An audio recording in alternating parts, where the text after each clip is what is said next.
St. Andrew. It is partly cloudy though, and there's also a strong wind at 28 kilometers per hour. My name is Donald Oliver. I'm with Chris Taylor.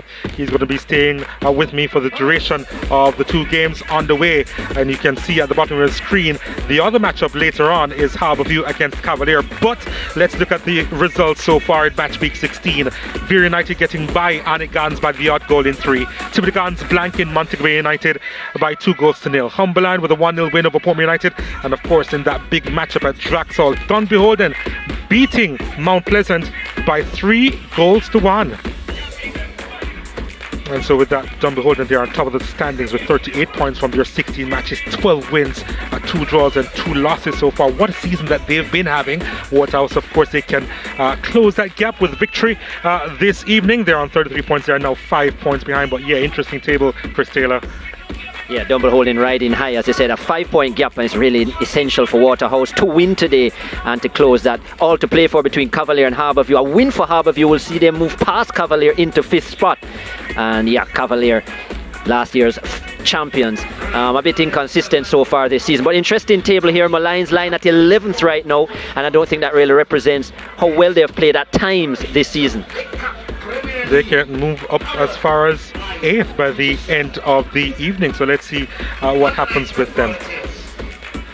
So of course they would have met already this season, the two teams which will be playing this afternoon, Molynes United and of course Waterhouse, and they did get the better of Waterhouse, and what a hit that was by from Nicholas Nelson.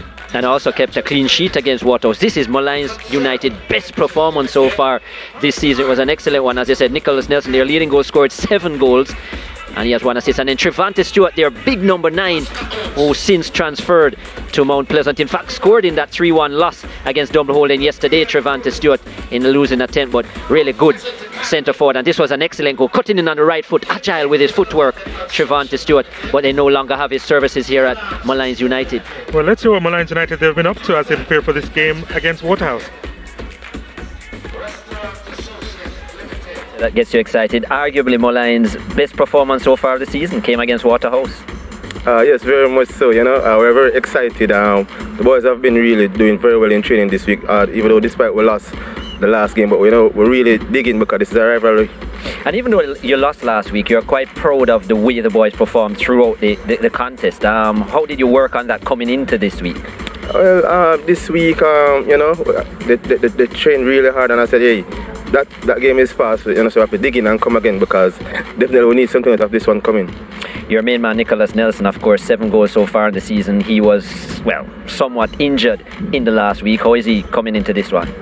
Nicholas, yes, he was injured for us the last game, and we tried to bring him on to get something out of the game, which never really works for us. But he's doing much better now, and you get a good performance from him today. A big piece to the puzzle missing from the last encounter, of course, Trevante Stewart no longer with you. How does that shake up things for this match? Yes, we will do miss Trevante. He move on, and I'm happy for him. He's doing well at Mount Pleasant. But nevertheless, we have other players who will step up and hope today. Thorne Simpson will be the man to get a few goals for us today. And your chances of moving your way into the playoff spots, of course? Well, it is still, optimistic. We're still optimistic about that. Because everybody is still close. So, win 2 or 3 games on the trot, then, we'll definitely push it to the top 6. Thorne, your first start last week, how have you built on that coming into this match week? Well, it was my first time playing back here, so I've been training hard because I get by the feeling of how things are and you have to work hard. So last week in training I did a lot of work, so I'm here back now this week to do a good performance. And you said you put in a lot of work and so on. Assess your performance in match week, 15, and the things that you'll be looking to improve today.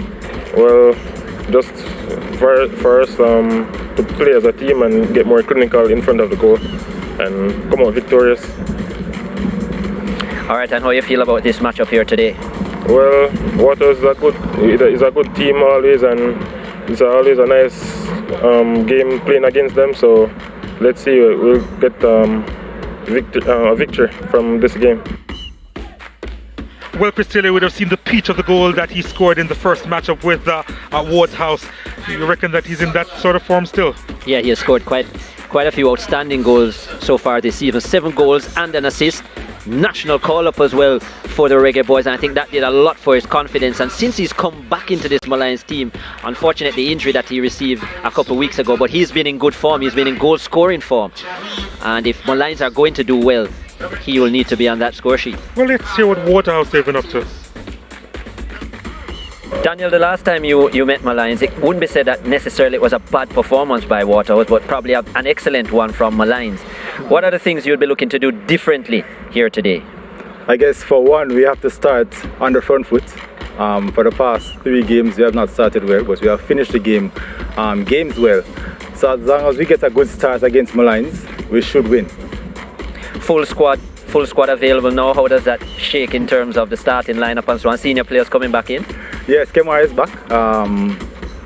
It's very interesting, but it still gives us a headache to pick the best 11 because it's almost like a toss-up sometimes. But because players are putting their best foot forward, so it's okay, and it's nice as a coaching staff to have so many quality players to choose from.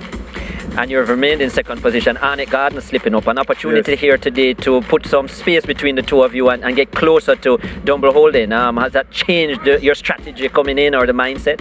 No, man. The mindset is still remains the same. As you said, Arnett Gardner slipped up. So we're looking to capitalize on that. We're not going to make Dunbeholden get too far because we want to keep it interesting for the remainder of this round. And a clean sheet last week, that's something that is always liked in the Waterhouse camp. Yeah. What's the keys to that performance last week, and how are you looking to do things the same today, especially with the changes? Yeah, man, I guess it all came down to concentration and being focused even at the depth of the matches of the last match. So we're looking forward to just continue to do the same, and we're very much looking forward to seeing another clean sheet today against Molynes. Damien, this has been a frustrating period for you, especially with injury and so on. Great to be back on the squad list. How you feel about your progress? It's good to be back, you know, because at one point I thought I would make it back for the season, but I'm here now, so I just come to add to what the team has been doing. Yeah. And you mentioned being able to add. Of course, Waterhouse doing well, lying second in the table, a clean sheet last week as well. So how easy it is or how difficult is it to get into this starting lineup now, even though you're a senior player? Well, I have to just put out the work in the training because everyone is training really hard, so no spot is guaranteed to anyone, so I have to just make the training tough. And in terms of your progress and how you focus, how good is it to have competition for places in a Premier League team like Waterhouse? Well, it is good, you know, because it push out the best out of everyone, you know, and for me, I like the challenge, yeah. Quick break. But before we go to the break, let's talk about Cardell Bedbo. And of course, he's actually starting from the bench. Interesting strategy from Waterhouse. I'm not sure what they're thinking. Yeah, I'm sure there will be a further word. I can't see if Benbo is fit, how he wouldn't start. 9 goals and 3 assists so far this season. One of the men who pulled the strings, himself and Denardo Thomas. That's a big loss and a big look-in for Molynes United. Yep, take a short break. Back with so much more after this.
Welcome back to the Tony Spalding Sports Complex as we prepare for actually the Jamaica Premier League. The first match on the way, Molynes United against Waterhouse. Waterhouse, of course, last season's beaten finalists, and they are seeking to go closer to the leaders, Dunbeholden, in the standings. They're presently 5 points behind as we see the teams walking out.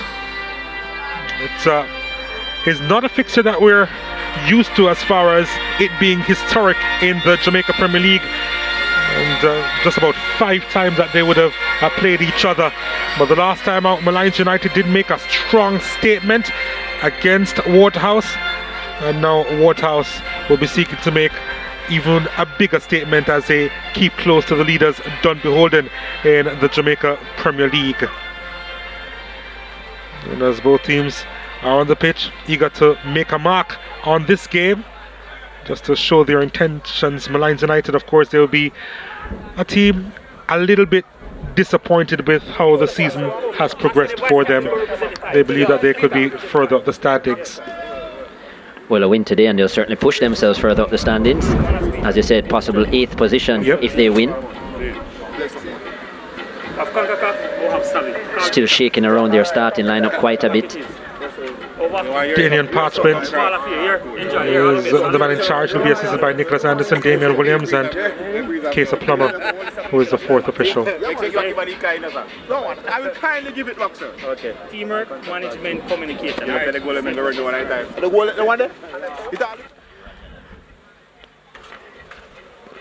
Let's take a look at the starting lineup of Molynes United. Peter Harrison, of course, is in goal. Damian Thomas, Ricardo Matthews, Rashawn Plummer, and Tyrese Winter the back 4.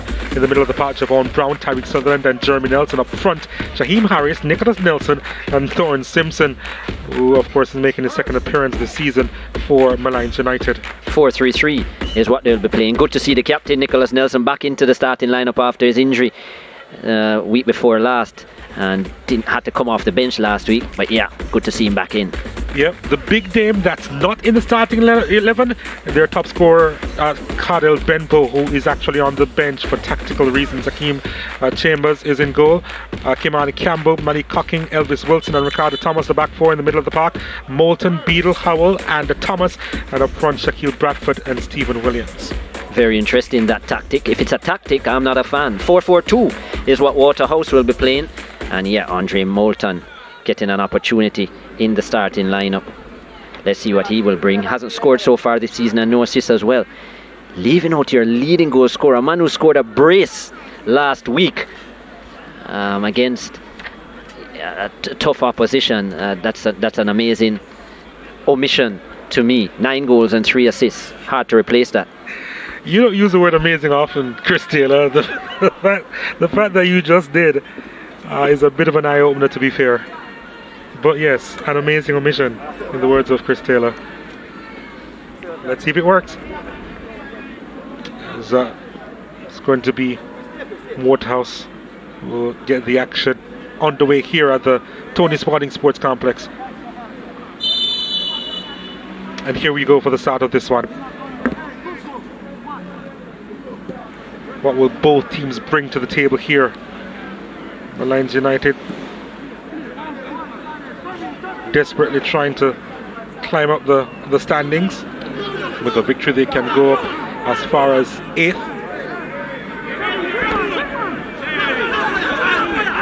And here they are coming forward. This one is just dribbled across the area. No problems there for Hakeem Chambers. Bradford trying to get there, but couldn't quite do so. Here's Molynes United losing it in the middle of the park. Donata Thomas picking it up, but let's see what's going to be happening here. There's a Waterhouse player down. Ron Beadle. Damian Parchment not really interested in what Jeremy Nelson has to say. Yeah, and that was a late challenge, and I think just making an early statement, Damian Parchment. And if Nelson doesn't understand it, try it again and you'll see a colour card. Ball lofted and couldn't quite reach there. Javon James. Well, good to see Shaquille Bradford in the starting lineup. Reasons before was that he wasn't actually fit enough to start or fit enough for 90 minutes. So they were generally giving him maybe half an hour, 20 minutes to half an hour. And scored in last week's encounter. And obviously he's worked hard at his fitness levels, and it's now being rewarded with a start. Good to see him in. He's certainly been the most potent in terms of their number 9 players. That's the area that Waterhouse could strengthen in their squad. Thomas with the effort. Oh, it had to be put over the bar. Donata Thomas really lined that one up, looking for his 6th goal this season. And Peter Harrison doing well to parry it over. Yeah, both himself and Benbow have been the 2 outstanding players for Waterhouse this season in an attacking sense, and high on confidence. Donata Thomas, and that strike tells it all. Good save. Really good save by Harrison. It was always swinging, and he had to get a strong hand on it. Now it's a corner kick to Waterhouse. Here's the delivery. It's not a bad one, and there was a bit of a deflection there as the header. It was aimed towards goal. There's a flag on the play over on the far side, and Waterhouse will get another free kick, but they are pressing early in the piece here. Excellent ball put in. Well, Shaquille Bradford should have scored that. He wasn't challenged. Unchallenged in the box. That might have been going wide though, Donald, had he not touched Jeremy Nelson. Yeah. And Shaquille Bradford, with his ability, should have been scoring more. Well, the sprinklers are on. Well, the match is a little hot, to be fair. Yeah, and it is Waterhouse playing. Although it is not their house. So, we need to stop Chris Taylor. Here is Garnet Lawrence, who is in charge of this Molynes United setup.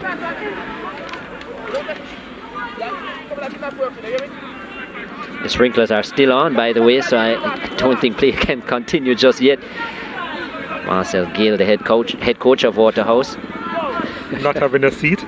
Yeah.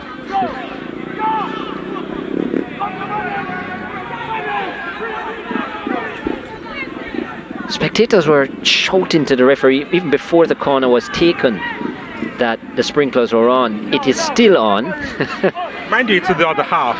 Yeah, but you never know how the play may. You're right, no, but just because I know that our viewers aren't seeing it at the moment, but yeah, it's actually in the other half, but they have to wait until it's turned off. Because you can imagine a header away right here and then a fast break is on. What do you do? I mean, you can't say at that point, oh, let's stop the game. So those have to be turned off. And I guess something went wrong with the timer. Well, if they aren't turned off soon, They got the wrong notice.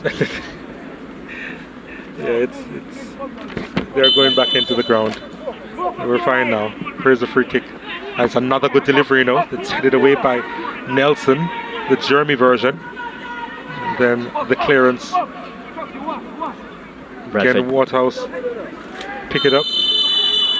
There's another whistle on the play, and that's a yellow card that's shown to Tyrese Winter.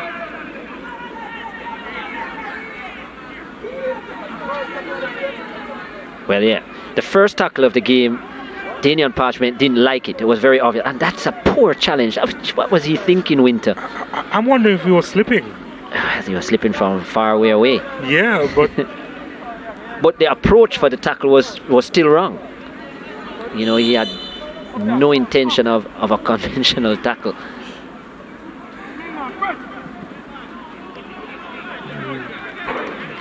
that was a disappointing cross in the end, and Molynes United will get some reprieve.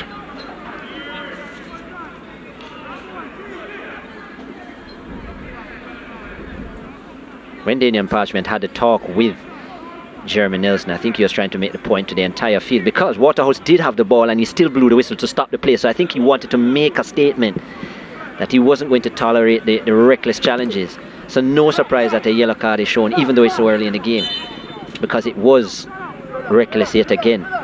The yellow card was more of a statement, to be fair.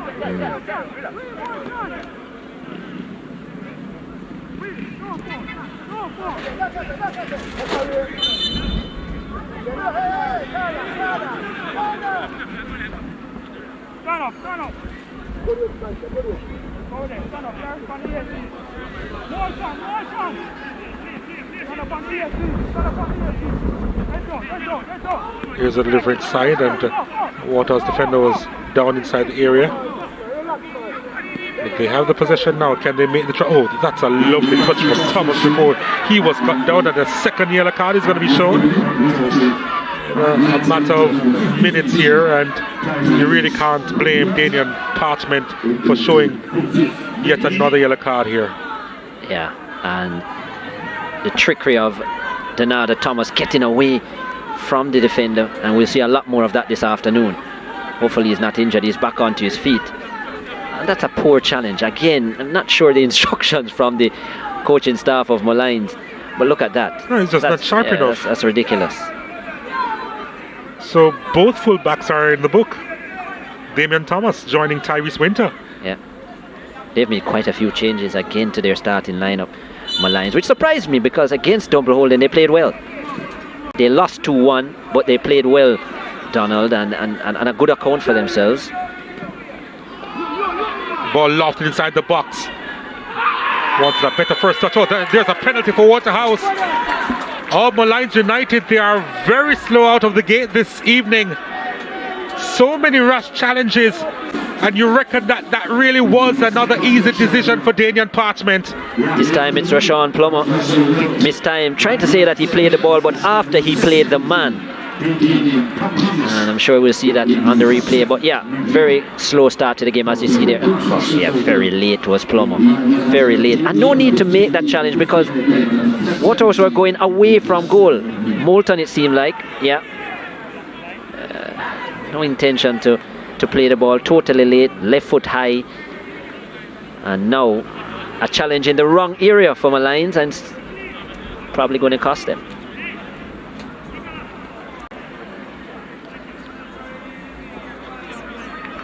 Well, Keith Simpson is behind this one.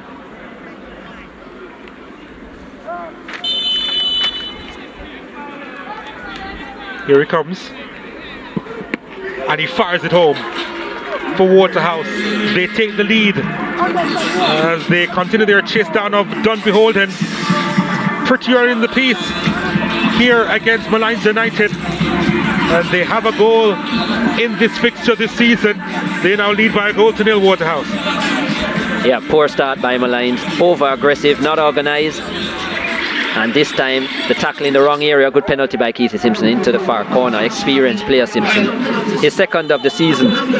And no chance for Harrison. And this not the start Molynes were looking for. They were so good in the first round fixture, where they won by 2-0. That start in match week 5 was excellent, but today it's been poor.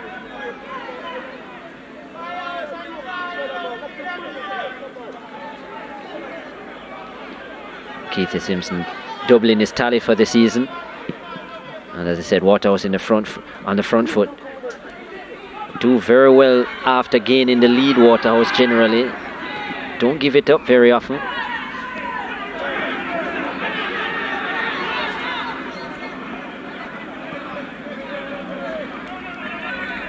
Surprising in head-to-heads, Molynes actually has the winning advantage over Waterhouse. This is a 5th meeting. 1 was cancelled, and Molynes have won 2. Waterhouse 1. 2-0 and 2-1 the Molynes victories. In 2021 last season, Waterhouse won by 4-1, a thumping victory. Here's Waterhouse again trying to come forward. That one almost went through. Play just intercepted there, and Waterhouse will try again. So what that says is that this is always a tricky fixture for Waterhouse. No comparison in the pedigree, but obviously, as you said, matchups is a hell of a thing.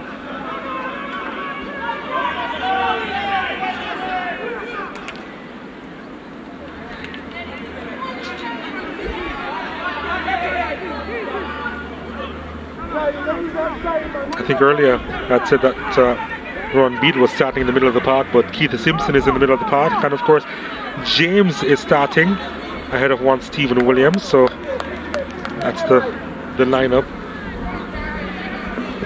for Waterhouse. Yeah, well, And James has Simpson, started. of course. James has started majority of the games in that position. Only scored twice this season. I think that's a weak part of Waterhouse's lineup. James does work hard. It was generally himself and Devroy Gray after the exits of Fletcher and company and Siobhan Stewart, etc. from the Waterhouse squad. Devroy Gray was brought in to partner James, but it hasn't borne many fruit at all for them in terms of goals. The goals have mainly come from two players who enjoyed the wide positions, Denada Thomas and Cardell Benbow.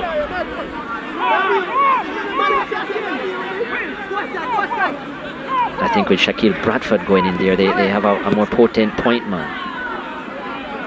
The Lions getting a little bit of the possession there, but Harris could get the proper cross in. One thing about Molynes United, though, they have a few spectacular scorers in their starting lineup. And, Nicholas Nelson, who has 7 goals so far this season, and 1. Jaheim Harris was just 2 to his name, but of course, last time we saw him, he scored a cracker, albeit in a losing effort against Dunbeholden, and was in fact the goal of the week.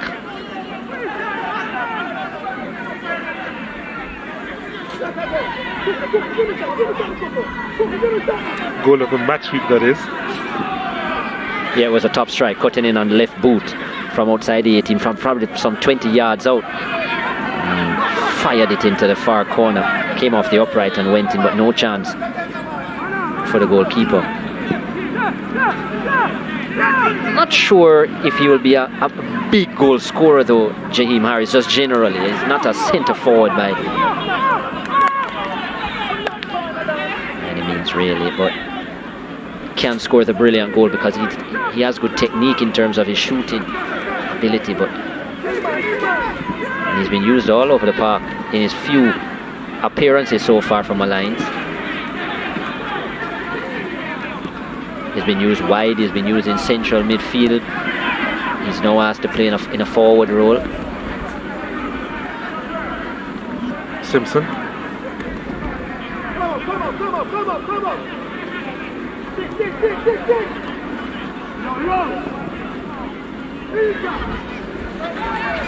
Keeper coming out and collecting that one, and the flag had gone up for offside, and Shaquille Bradford is down on the turf.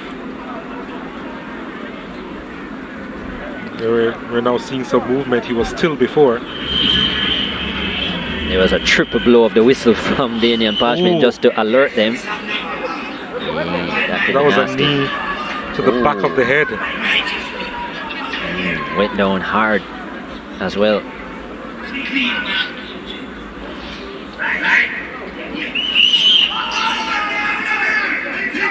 We're going to check up on him here because just to make sure that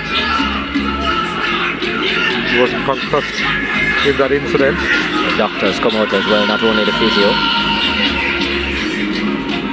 One thing for sure, he's going to have a bit of a headache a little bit later on, if not now.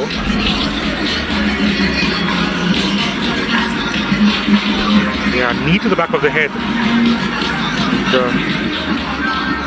Just making sure that he's okay. And Shaquille Bradford himself would definitely won't be happy coming off the park and missing this game or the rest of the game. Considering he's finally gotten fit enough to start. Yeah. Apart from the penalty, he would have had the best chance of the game for Waterhouse as well from open play. Free header from about, I think it's 6 to 8 yards out. Should have scored, I think. Didn't. This was a penalty. The only goal so far in the game, Keith Simpson with a good finish. Harrison chose the right way but couldn't get fingertips on it. It was that good.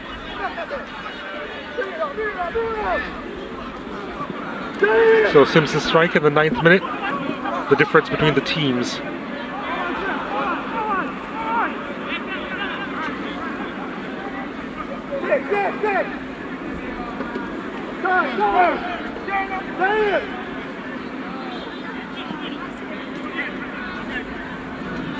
Bradford is back on the park. So Waterhouse back to their full complement. It's a long throw inside. They're looking for him. And Javon James almost with the interception inside the box.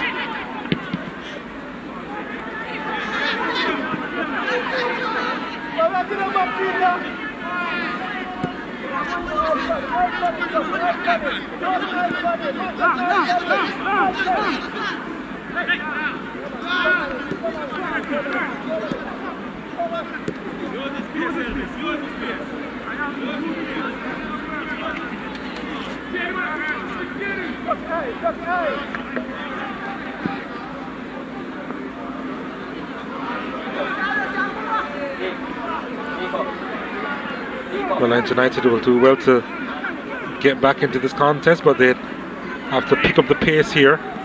Right now they are conceding a lot of the possession, and Waterhouse not quite taking advantage of it, but they have to do some defending now. What can Jaheim Harris do? This one punting to the edge of the box. No worries there for Hakeem Chambers.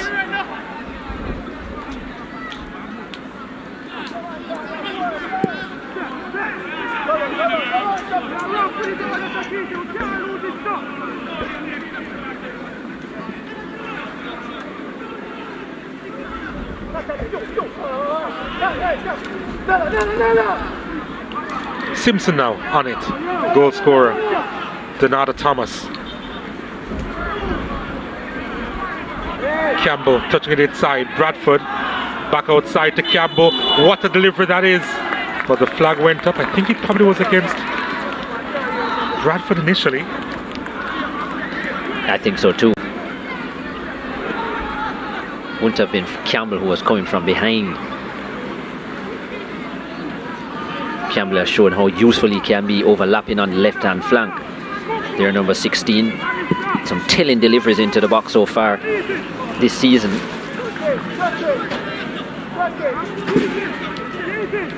Has an assist as well.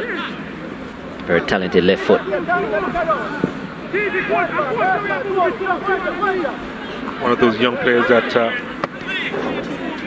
we expect a lot from, Kimani Campbell.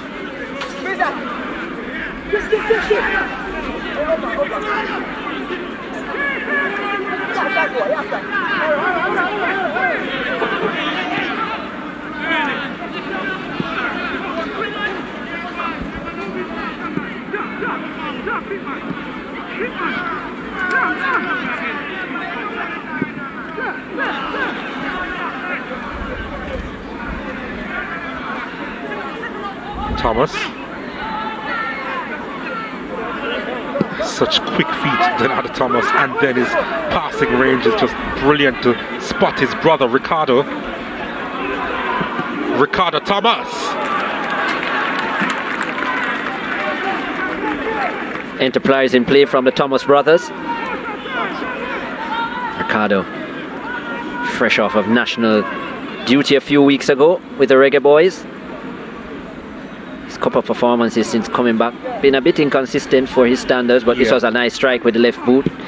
Always going wide, but shows his versatility, the ability to use both feet. Speedy on the flanks as well. Didn't have the best game last. No, or the week before. Out. In fact, the week before he gave away a penalty needlessly, and even said himself that he thought that performance was a bit below his standard. But Marcel Gale has kept faith with him over at the right back position. Ron Beadle would have been a name possibly considered, since he played in that position for much of last season for Waterhouse. Not a natural position for Beadle. No, not as fluent as Ricardo. I think Ricardo brings a lot more versatility to the role. Certainly more attacking prowess. Yeah. Beadle, of course, we're used to him being in the holding midfield role, or in a central midfield role. Former Excelsior schoolboy. Yep. Scored one of the best schoolboy goals we'll ever see as the ball inside looking for Bradford. Got goal of the season, was it, a few years ago? He did. Yes. Against St. Catherine High at Excelsior. It was almost from the half line, if I remember right.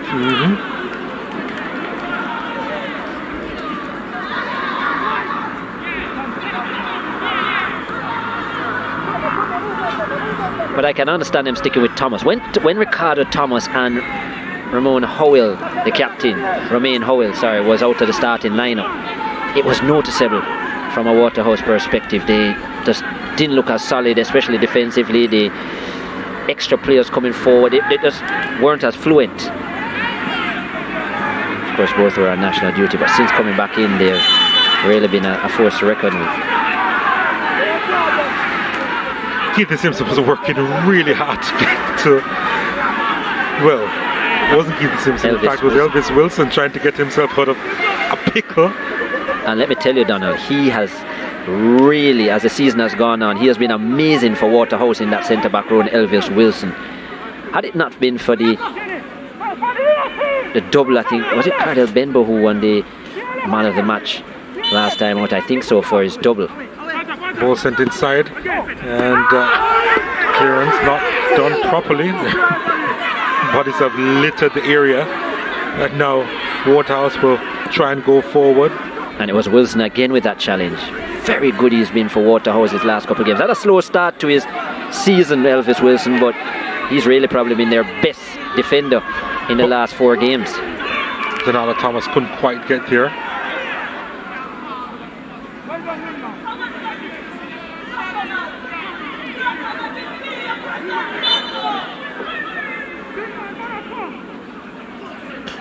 Tyrese Winter. He's on a yellow card as well, so he needs to be careful. That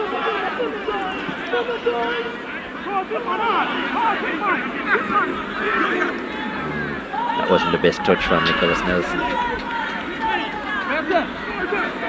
Another man you want to give opportunities in and around the 18-yard area, not afraid to shoot, has the ability, likes to score.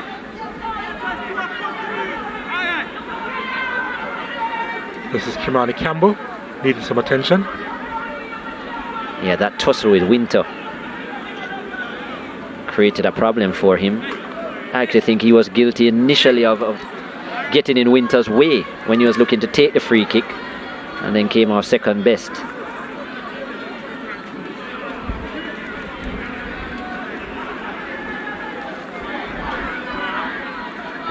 Asani Ricketts there warming up. Ron Beadle was beside him as well.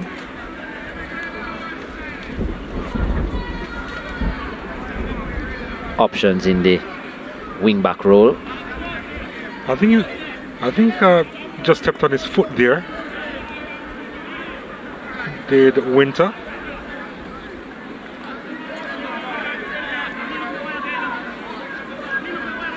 I think he's pretty lucky that the officials didn't see.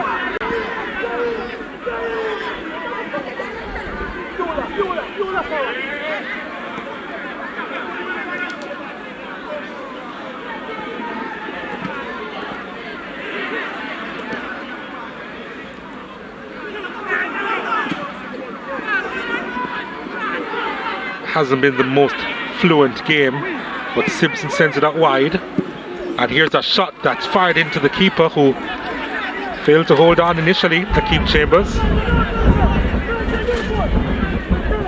Is that Jaheim Harris? You know what he can do shooting wise. And that this was with a right foot.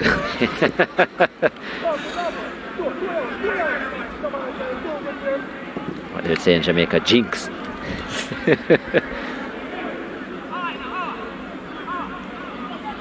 Really an exciting prospect for Molynes United.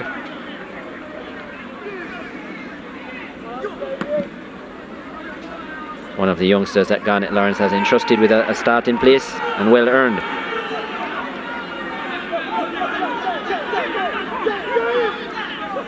Simpson used to ply his trade for the University of the West Indies, Thorne Simpson. Yeah, no, 24 years of age, Simpson. Hasn't scored so far this season. Well, of course, he just had his first appearance last week.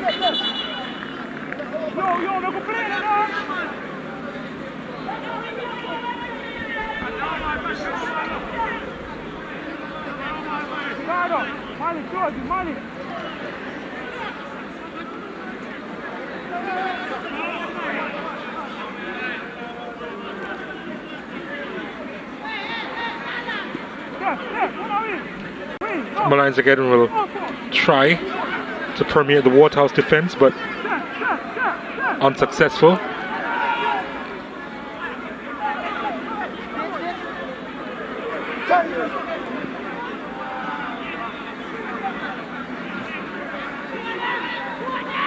Bradford, Simpson, James, Thomas sends it out wide.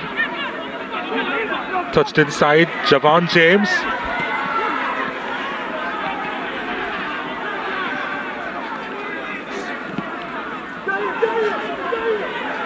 And now it goes the other way. Oh, needs a better ball than that. Akeem Chambers saw it all the way and booted it to touch.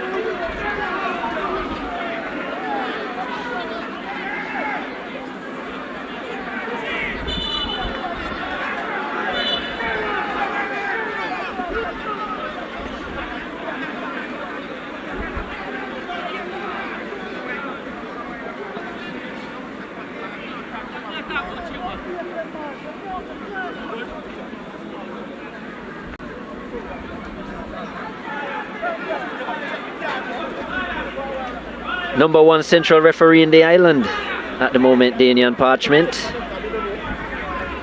Most senior for sure.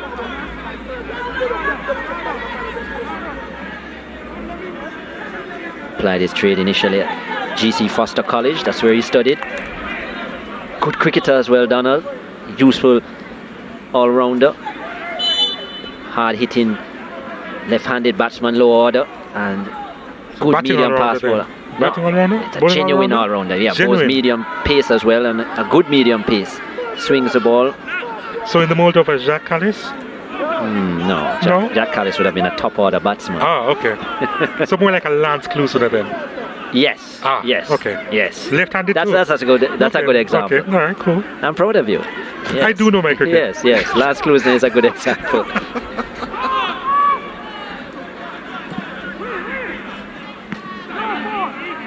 South African all-rounder who would have lost a World Cup semi-final in his day as well against Australia. Danian Parchment certainly didn't play any, but at this level, yeah, a good little cricketer, and obviously an outstanding Jamaican referee.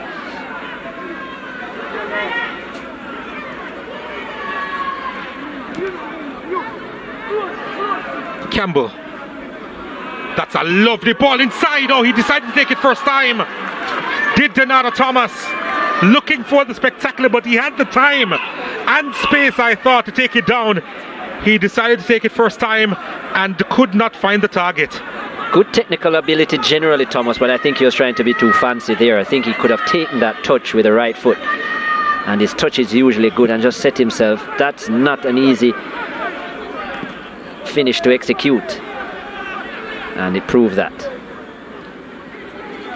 I think after he kicked it, he then looked to his teammate and said, I did have some time, not sure if the communication was there, so you wouldn't have known what was coming on his blind side.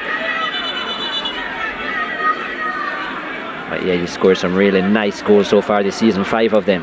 A third yellow card now is shown to a Molynes United player, and Jeremy Nelson is now in the referee's book. Do remember the first tackle of the game was Jeremy Nelson. He got a strong talking to from, yeah, he's certainly late there. And no need to make that kind of challenge, Donna. It was a lazy challenge, Chris. And these are the kind of challenges you get a yellow card for this, and then you have a moment later on where you actually have to make a proper challenge, and it goes wrong, and you're off the field. Your team, the team is down to 10 men. Or worse, you can't make the challenge, and then it costs your team. Yeah. So that was a bit silly.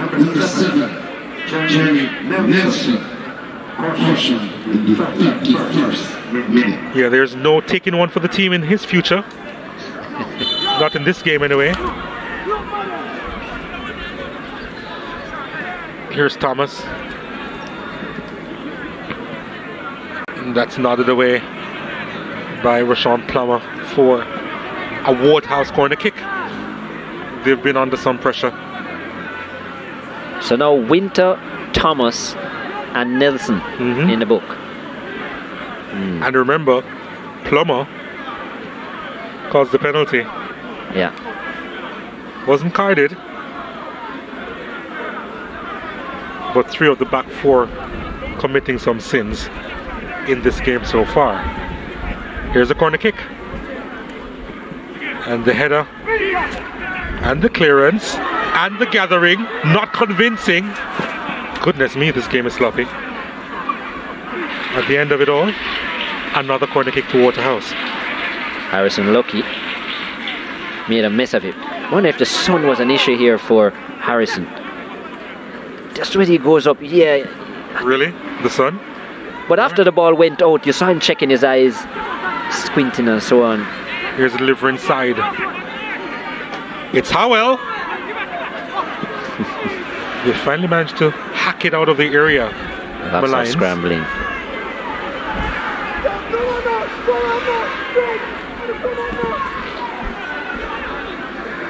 Oh, Bradford, is he offside? I'm not sure, you know, but the referee raised his flag. Bradford was convinced he timed his run to perfection there.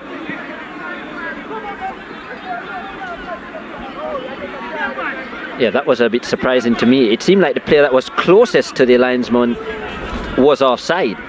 But Bradford came from a central position in the field. And that would have been a great opportunity for him.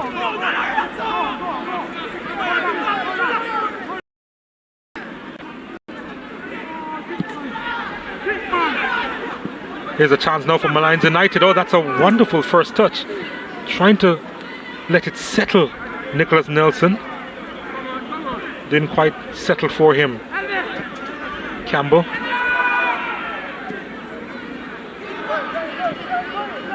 Decides to go up the field. And it's put into touch by Thomas.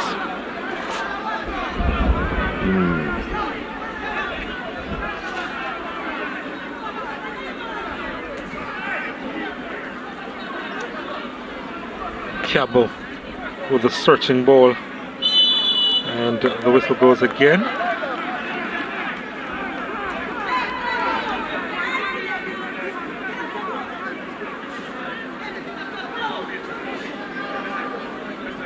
For offside.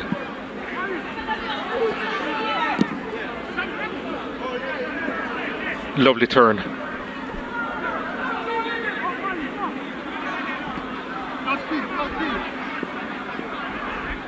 Howell. Thomas. Simpson. Now Campbell. Oh, nice touch inside. Bradford there.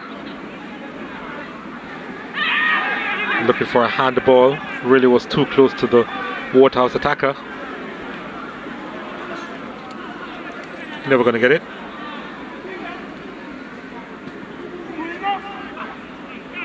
Campbell's delivery straight to the keeper, and the Peter Harrison goes long. Almost got through. Again, it was Wilson in the way. Oh yes, he has really impressed me, Elvis Wilson. I can see why they want to get the one-on-one opportunity for Nicholas Nelson. He does well in those kind of positions with his speed and ability to cut in and shoot. But I can tell you, if Elvis Wilson is marking him, he has a task on his hands. Very physical. Harris loses the ball. And safety first for Rashad Plummer.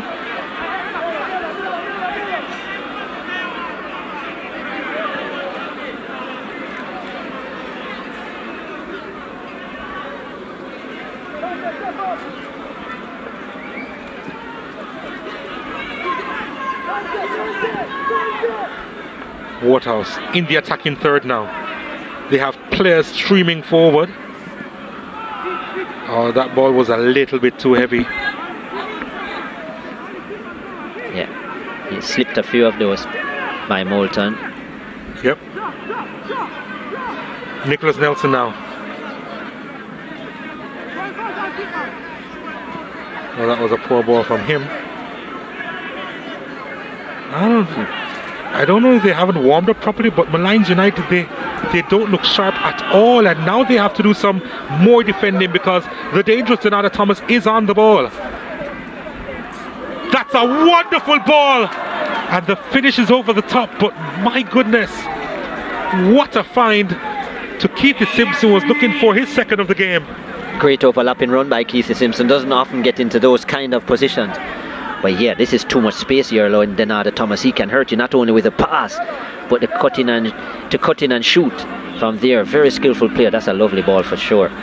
Keithy Simpson maybe half a second too late and ended up having to stretch and couldn't control the finish. But if you give players like Thomas and Benbow that kind of room, you're going to be in trouble.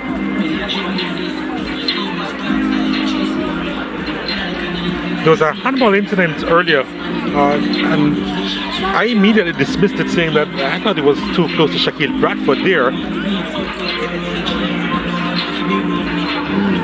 Yeah, no, there's not a lot in that at all. No, I think distance might have. No, if you look at where his hands are, is his hand away from his body? No, it's right. It's right alongside his body. He has long arms, doesn't he? But, yes, David Thomas, he does. Yeah, but right alongside the body, did touch his hand, wasn't away from him by any means, and the distance between himself and Bradford, there's no way he could have adjusted, and I think that would have been taken into consideration. But the arms in a natural position, as they like to say.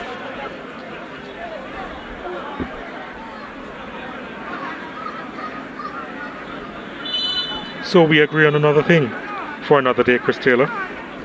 That's just one for the day. Yeah, I think that's the limit.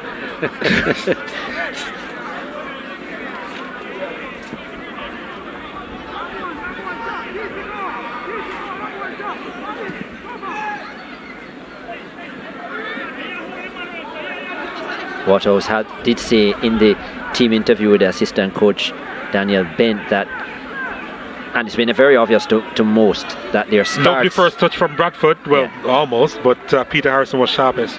That their starts have been pretty weak, especially in the latter part of this season. They have finished games very well, but they haven't started well. In fact, when they played against Molynes, they didn't start well either. But Molynes were playing a lot better than they are now. This half, we wouldn't say they have been playing to the quality that we know they can play, but I guess the fact that they are leading 1-0 and creating opportunities, they would say it's a better start. You know, it can be said, or it can be pointed out, that their loss to Molynes United earlier in the season was a better performance than what we've seen. Oh, what a touch that was from Nelson, inside the box under pressure, lays it across. There was nobody there in yellow, and the Thomas will come away with it for Waterhouse until he doesn't. Molynes United, have they now come into life?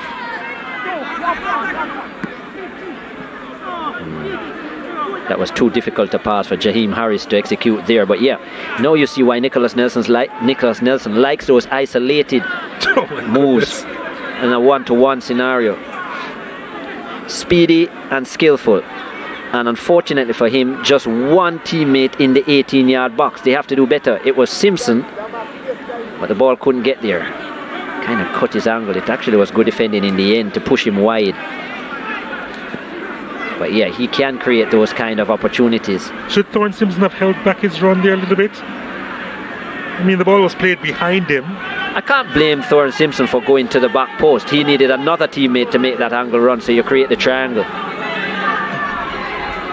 James lost it trying to win it back, and wins it back legally. Campbell.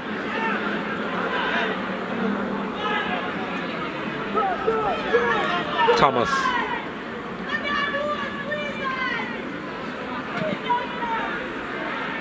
Switches the play, or at least that was the aim.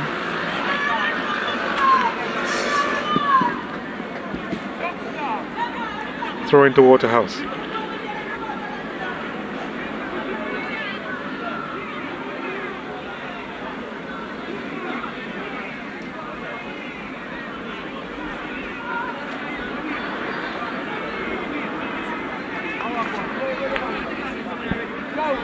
There's going to be a change here.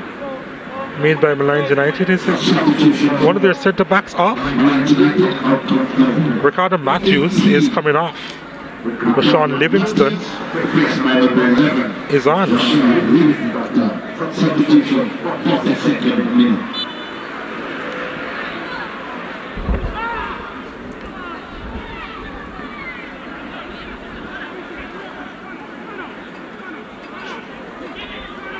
I wonder if there was something that we missed there that happened with Ricardo Matthews.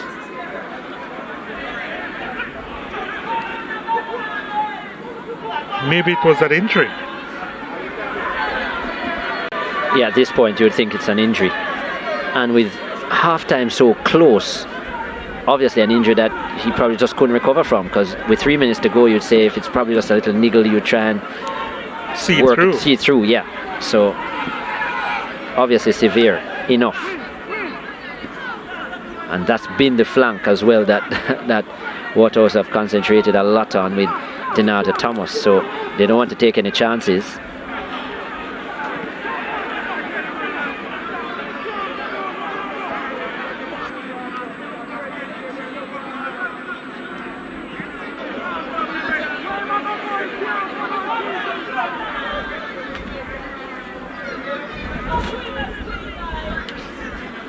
You don't often in a game change your centre backs because of the partnership that's there, so yeah, definitely think it's injury related, unfortunately for him.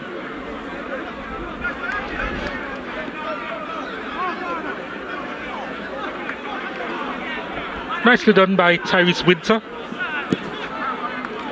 Pass should have been better though. Here's Nelson. Jeremy Nelson, that is.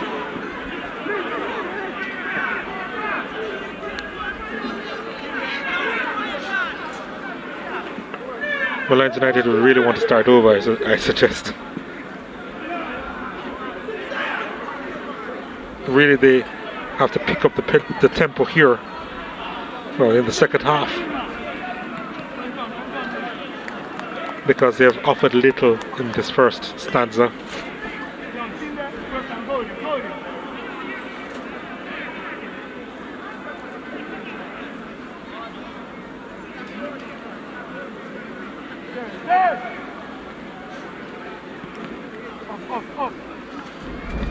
Can Waterhouse get a second goal here? Ricardo Thomas cutting inside, and he was looking for a call going his way. Howell.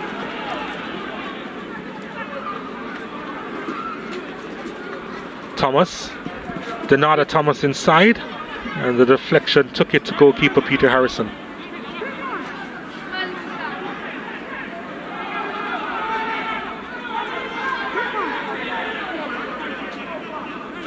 Nelson.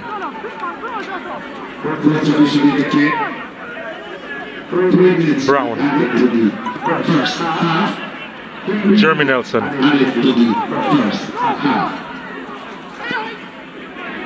Jeremy Nelson. He's on a yellow card.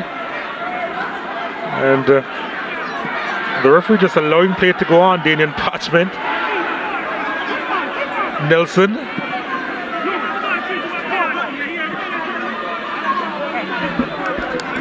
Yeah, that wasn't the right pass by Jeremy Nelson either.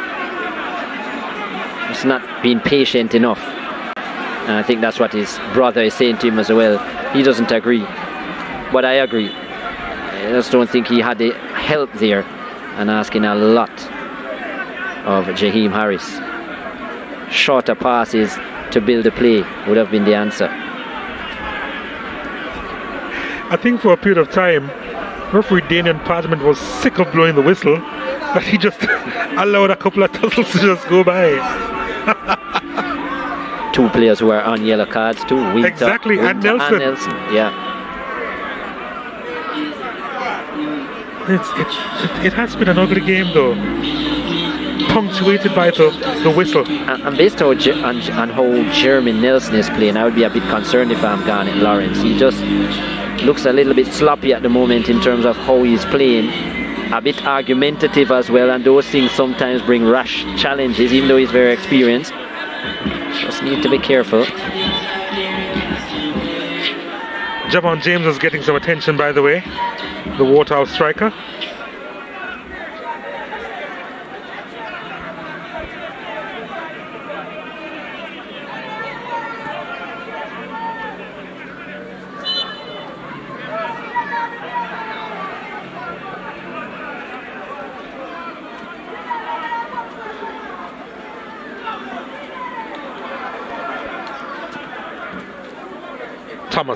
Donata Thomas, or Ramon Howell rather, now finding Donata Thomas, looking for his brother Ricardo.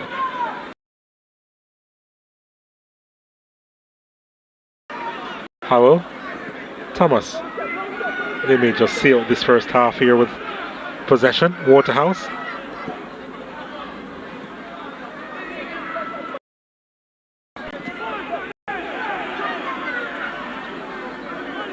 Molynes United, they'll have one more try.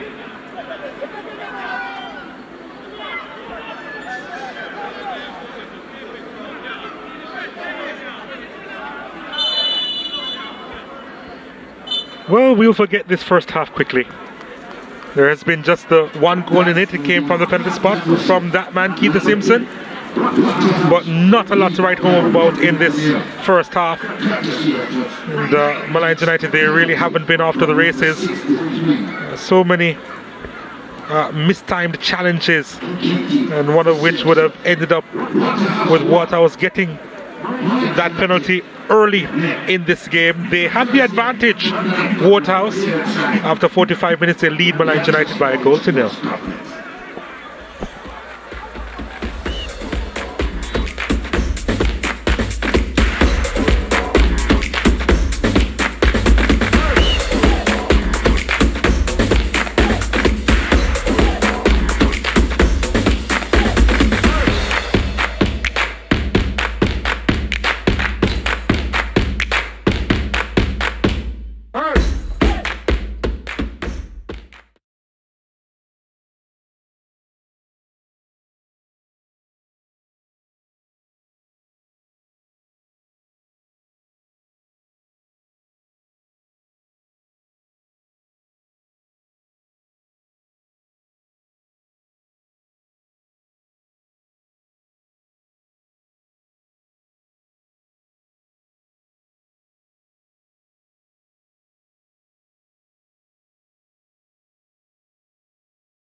Welcome back to the Dunbeholden Sports Complex. Jamaica Premier League action, Monday Night Football. And Waterhouse versus Molynes. Waterhouse leading after 45 minutes by a goal to nil. As we have a look at the first half highlights, Daniel Parchment, the man in charge. And Waterhouse coming forward, lovely strike by Donada Thomas, who has 5 goals so far this season. And nearly added a 6th, good save by Peter Harrison. Then a corner from his brother, Ricardo Thomas, found the head of Shaquille Bradford, who should have scored. Waterhouse continuing to come forward. It was a real slow start for Molynes, and conceding a penalty here, mistimed challenge on Andre Moulton, and Keithy Simpson with his 2nd goal of the season into the far corner. No chance for Harrison. That came after just 9 minutes, and Waterhouse with a deserved lead in a fixture that they had failed to score so far this season. Leading up to this, they continue to come forward. Numerous chances. Donada Thomas should have taken a touch there first, didn't, and then playing provider, another opportunity. This fell to Keithy Simpson, who was always stretching there at ball a little too far ahead of him.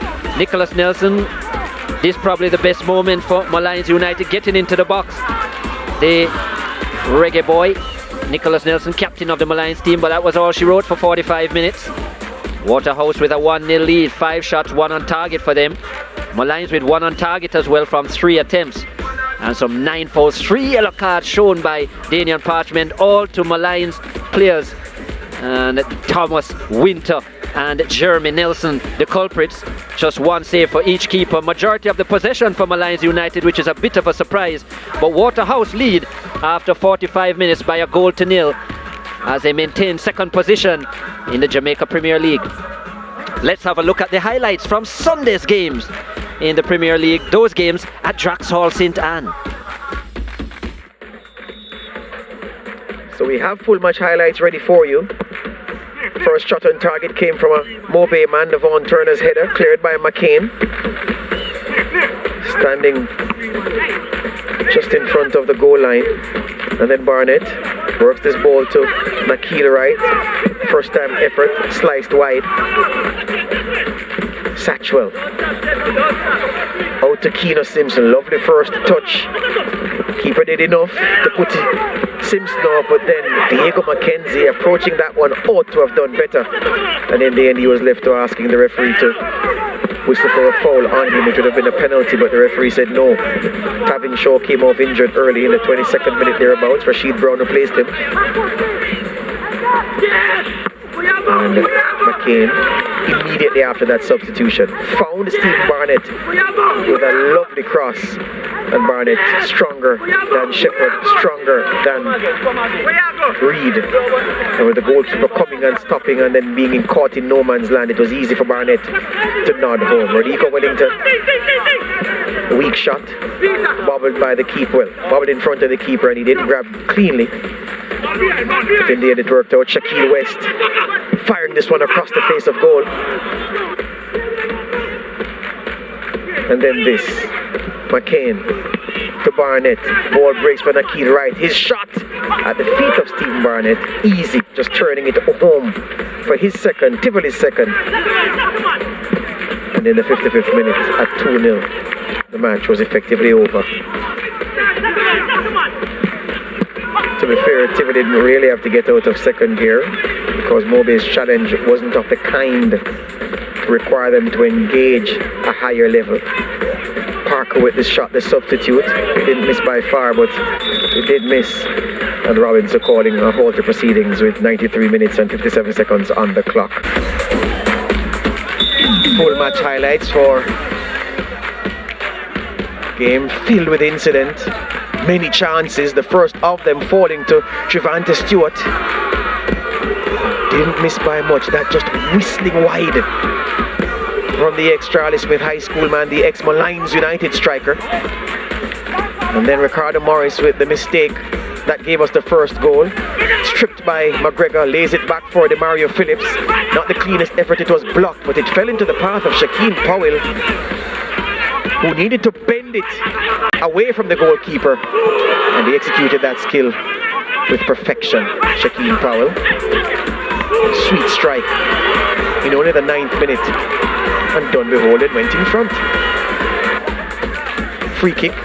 Daniel Green requiring a top save and fired sharply to his left, but look at this pass from Topi, pinged into space for Zimenez to chase after. He got there, produced the cross, and it would fall to Trevante Stewart, whose effort was on target, but its direction changed by the chest of Adane Samuels, wrong putting his goalkeeper Damien Hyde.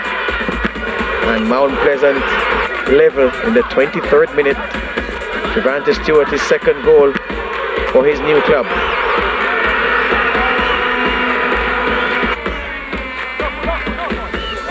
Stewart will turn away from Duar.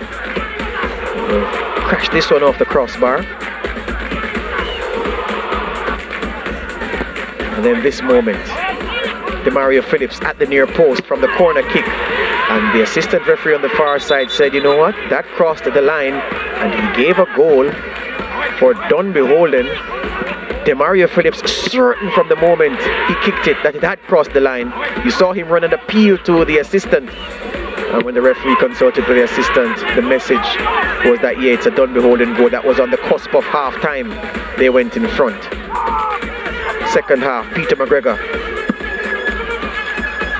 really giving that one some oomph, turned away by Clark, and McGregor with the second chance, just drifting wide, and then controversy. McCallum's header off the post, cleared by Burton. They look at Christian, lovely take on the outside of the boot, beautiful pass, sending Peter McGregor running through with the freedom of Drax Hall. Zimenez closing him down, Shevon Stewart also there, but the toe poke finish from Peter McGregor, who was calm and cool in that instance. But controversy raging on Christian, lovely control, and outside of the boot with the pass. And McGregor turned on the jets to get away from the defenders and find the finish with the left foot. And that was how Dunbeholden went 3-1 in front. Shevon Stewart bending away, and after 100 minutes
Welcome back to the Zone this morning Sports Complex. The second half is underway between Waterhouse and Molynes United. Molynes United, they trail by a goal to nil.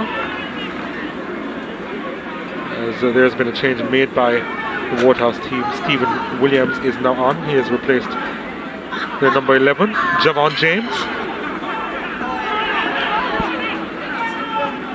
Still no sign of Padel Benbow as yet.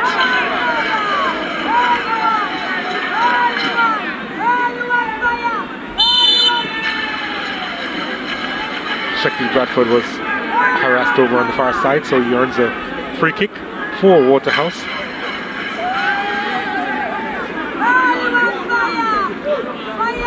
Yeah, turn. Hey, Nelo.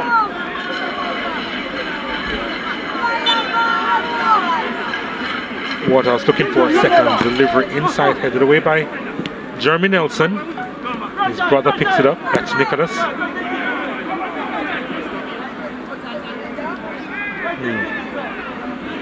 They really need to improve from what we saw in the first half. Molynes United, they were really sloppy in the opening stanza. They have a lot to work on and improve in the second half. Turn. Tima, come to this. Sit.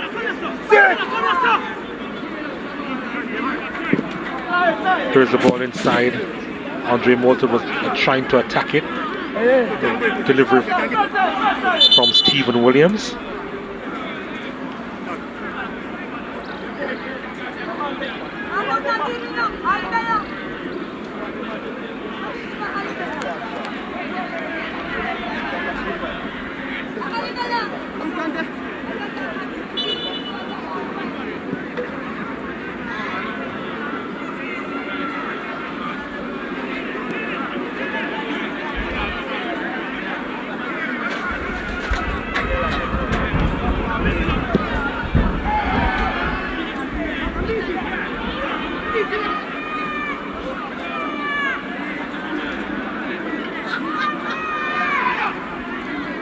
Ricardo Thomas looking for options.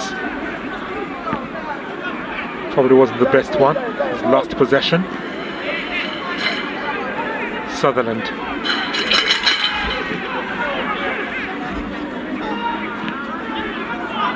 Oh, that's a delightful ball to Livingston. Parking was in the way.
Nelson inside. Sips couldn't quite get it under his spell.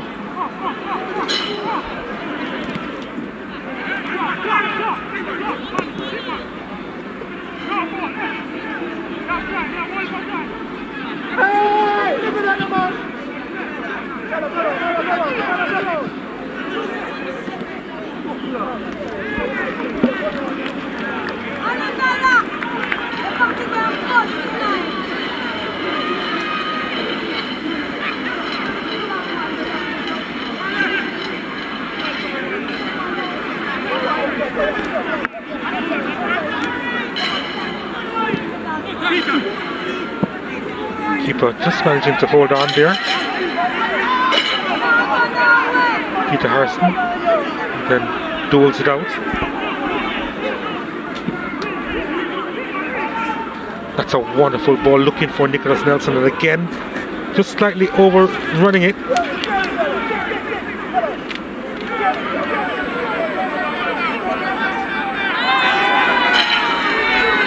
Lovely movement forward.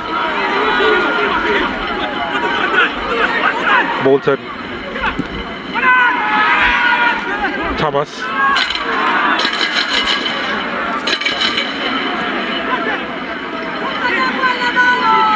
Simpson picks it up. Williams' effort is charged down.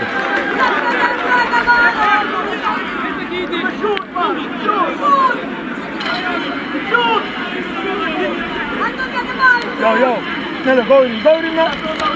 Madden.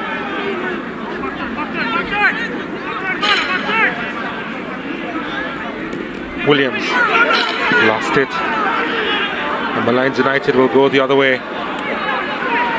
Thorne Simpson on it, needs some support. That's a good challenge.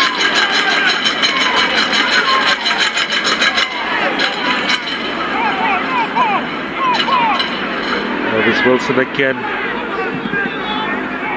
Ball played inside, nodded away by Ricardo Thomas.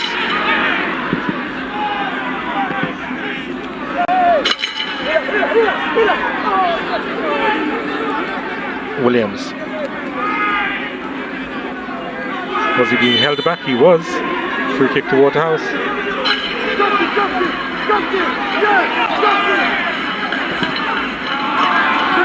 Ball played across. Looking for Moulton, didn't quite get to him. And Peter Harrison mopping up. Sutherland.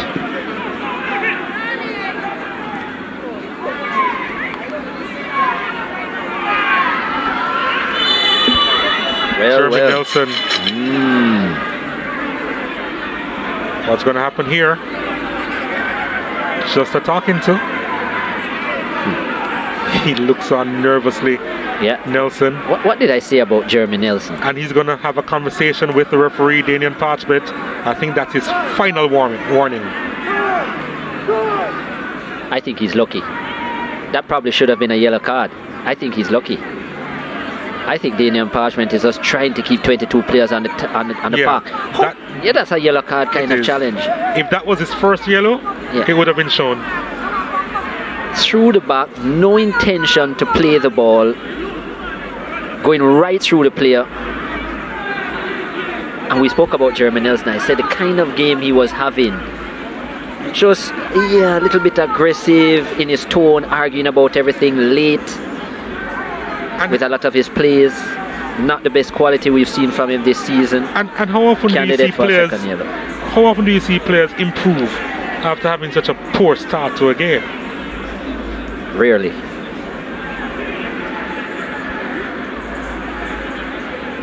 It's not only about just a place. It's his whole mood so far in the game. How he's been behaving as well. Well, Marcel Gay can't understand how that is not a second yellow, and I agree with him. I think Daniel Parchment was too lenient there. I think that should have been a second yellow, and he should be off.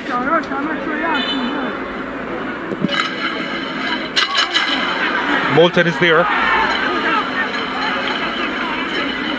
Takes the long route and sends it behind.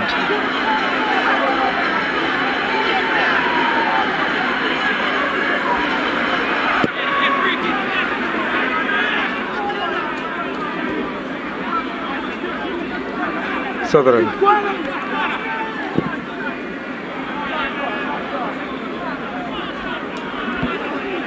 Not much has changed since the first half, Chris Taylor.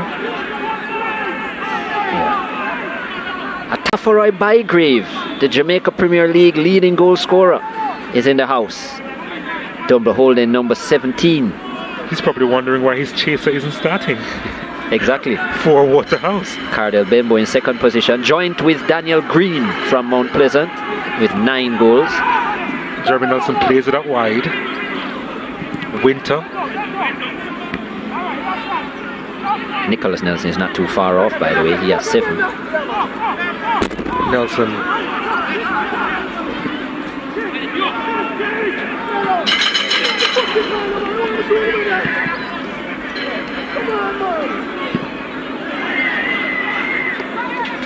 And Molynes will think they've had a horrible start to the game. They haven't been playing well, but they're only 1 goal down. Waterhouse have not made the most of their chances, and they have had quite a few. And still not the best start to the second half, even though their second halves generally, Waterhouse, have been better. You think even to last week where their second half was a lot better. There's Cardell Benbow, who is finally warming up. They say tactical from the bench, but I wonder if that was just mind games. I'm wondering if he actually does have a slight niggle or so, Cardell Benbow, because it's certainly, there's no explanation that I think they could give that would justify not playing Cardell Benbow. A man who scored 9 goals, 3 assists, 2 in the last game in a 3-0 win. A game where you would have kept a clean sheet. So even if you're talking about work rate, as you mentioned, Donald, in terms of working with the defence, the fact is they kept a clean sheet in their last game, so with him on the park. So it's something obvious. It's beyond what they have said, obviously. Yeah, it's more than tactical. Yeah. They don't generally highlight possible disciplinary issues, and I can understand them not saying that. Yeah. But based on what they said, it being tactical, that's what we're questioning. Yeah, for sure. For sure. Anyhow, it hasn't cost them yet. Probably won't. But they almost get the feeling that Molynes United are pretty fortunate here on a number of levels. The fact that they still have 11 players on the park, the fact that they're just trailing by a goal to nil, you almost get the feeling that, well, they're obviously still in it. They are. And with a fit Nicholas Nelson on the field, 7 goals already this season, hungry for more, especially with his confidence, good goal scoring mood. He just needs a sniff. Here he goes. There's a sniff. Good challenge again from guess who? Elvis Wilson. He's been a man for Waterhouse, especially from a defensive perspective.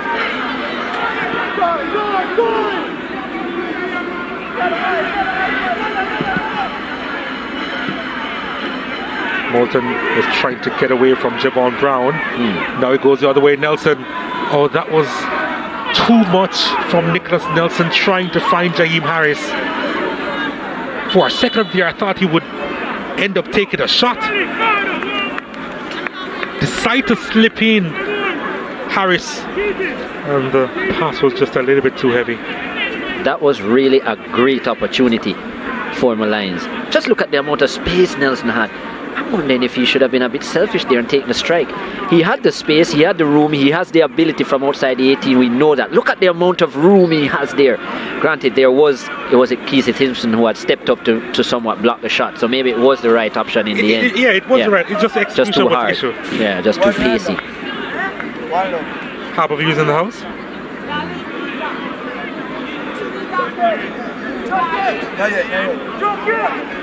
Maquan Aldridge getting warm for Molynes.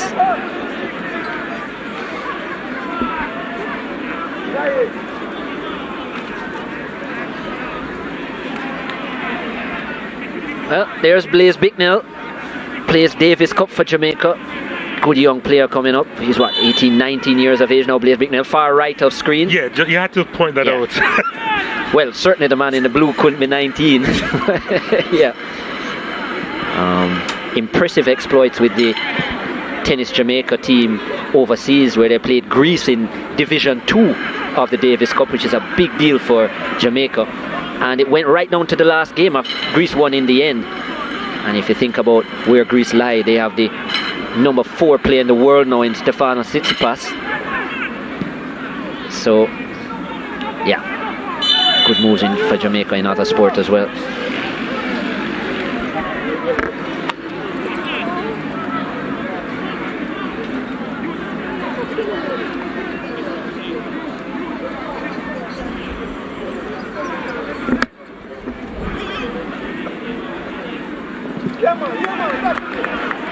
Of course, people might be wondering why they're in the house, but the Bicknell family were, and Tanquil, big supporters of Waterhouse, right. Big sponsors of Waterhouse for so many years.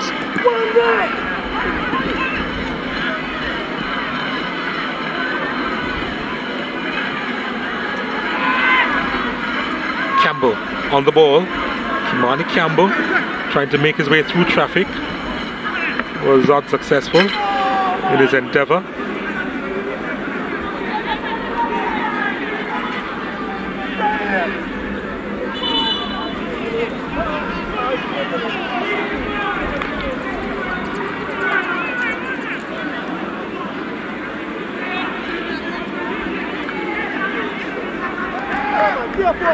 Not sure if they've been thoroughly entertained this evening, but their team on their way to picking up another 3 points.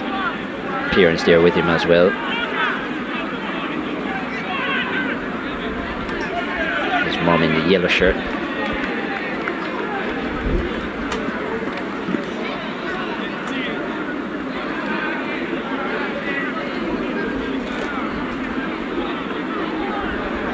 Donald Thomas has found the turf on a couple of occasions this evening, and he's limping off, maybe making his way off the field for the final time this evening. Not too sure at the moment. There's Rudolph Speed on the right. His team Cavalier will be in action against Harborview. Of course, he's the technical director of Cavalier Football Club.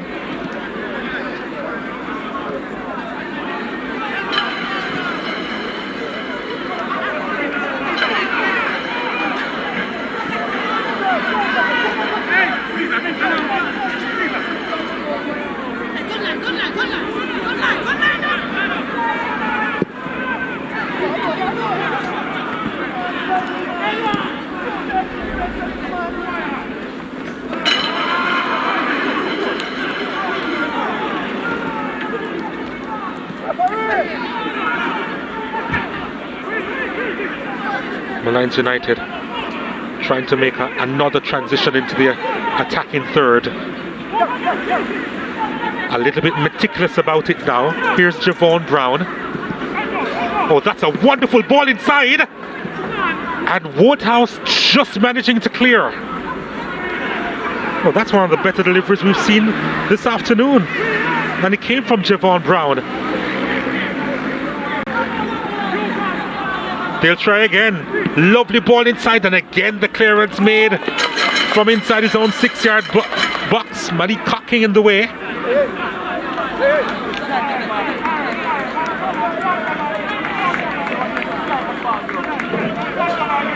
Wonderful stuff for Sean Livingston. He's added something since he's been on the park for Molynes United. Yeah, he does add something from wide areas. He came off the bench in their last game as well, and really good energy going forward. Tricky player. So it was a positive change by Garnet Lawrence, even though it was somewhat forced maybe at the end of the first half, but adding something different. And they're about to make 2 more. Benbow is on for Andre Moulton. Here's the delivery. Molynes United defended stubbornly.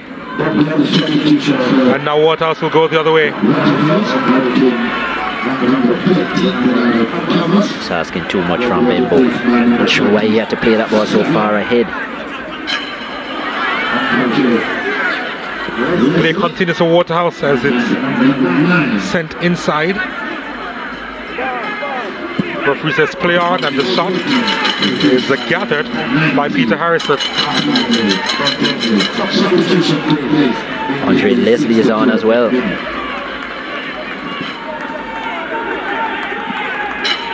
Three goals on the season for Andre Leslie. Somewhat of a full-time substitute now for Waterhouse. Doesn't start games anymore for them. 3 goals and an assist. Very physical player. Number 27, there he is. On for Denada Thomas. Unfortunate for Denada, obviously the injury taking the toll on him. Different kind of player is Leslie. Macorn Aldridge makes his way on the park for Molynes United. There he is, the number 31. He will add something different to Sutherland. Sutherland, not a natural ball handler. more someone who makes himself a nuisance in the midfield in terms of breaking up play and challenging a lot. McQuan Aldridge much more creative. Rivaldo Mitchell is on.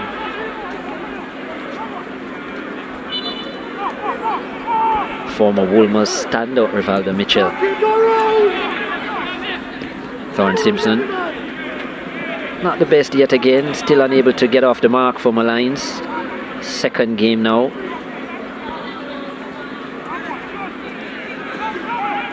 Can't say he got much service either. No, he didn't.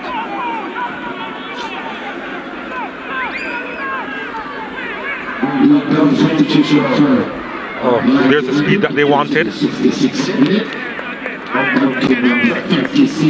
Tyrese Winter just couldn't get the delivery inside.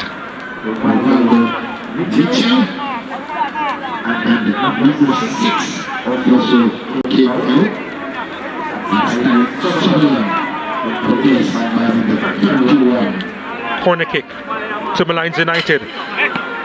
Straight into the hands of oh well, it did escape him suddenly. Hakeem Chambers. Oh, here's a chance of Waterhouse now. Williams didn't quite get through. The game is a little stretched. Mitchell to Aldridge.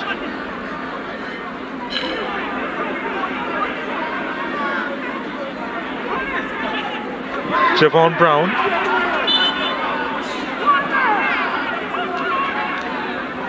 The ball did go into touch. Throw into Waterhouse. Taken quickly by Thomas. Stephen Williams. Trying to get by Rashawn Plummer. Williams. Oh, he has some space to work with. Couldn't get by the defender. Andre Leslie on that occasion.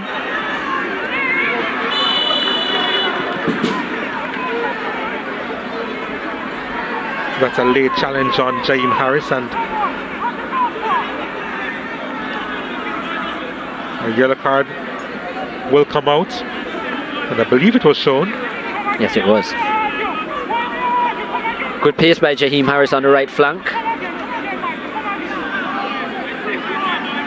Almost thought that Wilson had got that just right, but yeah, the leg, too much of a swing from Wilson, and so it caused him to be late. Yeah, youthful legs of Harris just pushing the ball ahead of Wilson. And gave a thumbs up to Damian Parchment, accepting his missed-time challenge. He's been good though, Wilson. Solid centre back. Again, just at 1-0. Still lots of hope and opportunity for Molynes, and they've made the changes.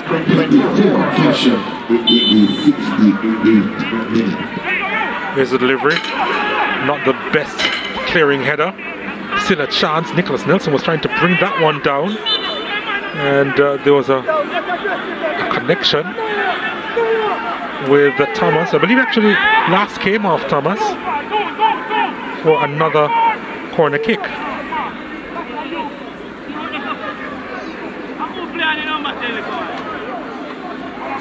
Molynes United now, they carry just a hint of danger. Their third corner kick. Winter's delivery at the near post finds Nelson. Back out to Winter.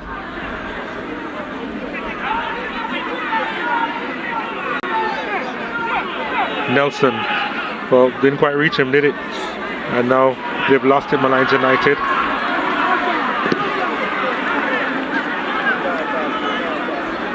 Rashawn Plummer was back there for Molynes United.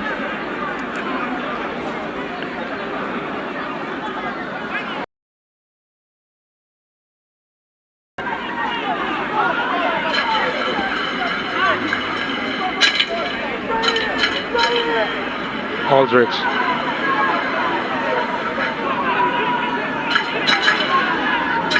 Brown to Aldridge once more. Back to Brown. Or poor from him on that occasion. Aldridge in the way. He's a big unit.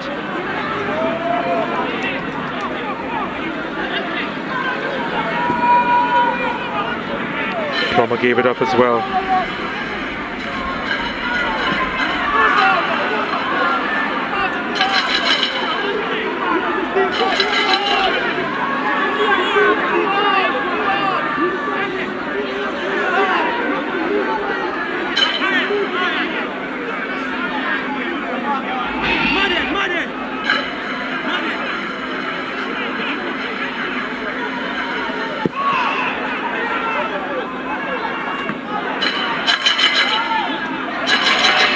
Last touch off Thomas. Just trying to argue otherwise. Ricardo Thomas.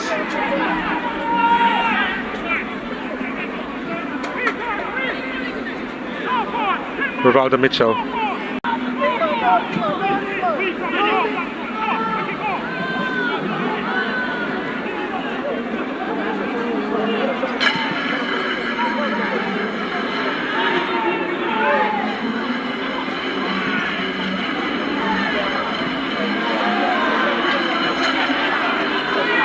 Plummer comes across in front of Benbow. Cardell Benbow.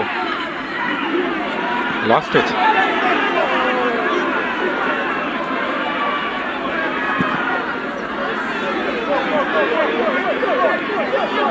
Harris.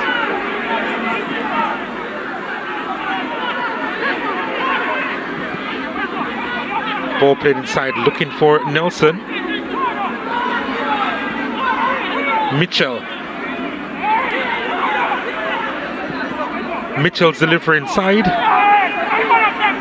Nobody there in yellow. Andre Leslie picks it up. Howell couldn't gather. Molynes United back with it. Aldridge. Too casual out the ball. Lost it. Benbow gets it.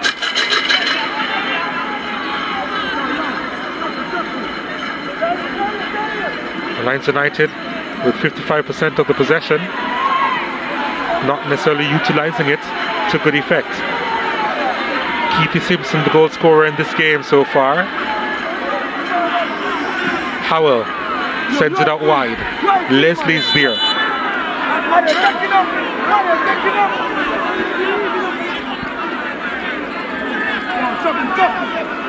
Leslie was in an offside position, it appears. This is one of those kind of games that I can see a heartbreaking kind of result for Waterhouse, because they haven't taken their chances, and Molynes getting a few more touches in the 18-yard area of Waterhouse. Yeah, but they haven't come out of first gear, and I can understand why Marcel Gale is frustrated. This hasn't really been a very good second half performance by them by any means. Thomas forward, they could get a second here. Williams' shot was blocked. Simpson going on a run. That's a lovely ball inside, and Molynes United, they clear. Howell has it. Campbell back out to Ramon Howell. Nodded away.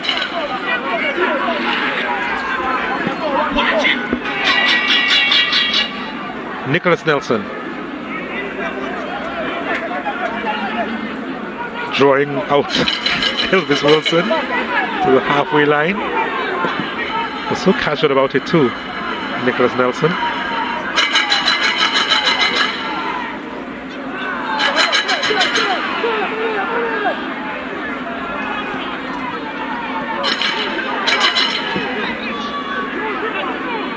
Ball to the edge of the box, and it's going to be a free kick the way of Waterhouse.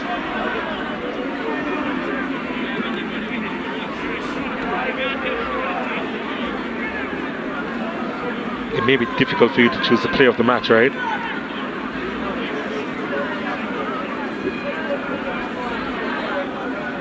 Good thing 16 to 20 minutes left.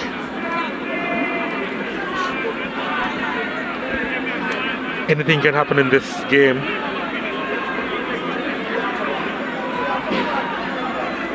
As we see the challenge from Plummer, and then The kick from 12 yards converted well by Keith Simpson to pick up his second goal this season for the holding midfielder from Waterhouse.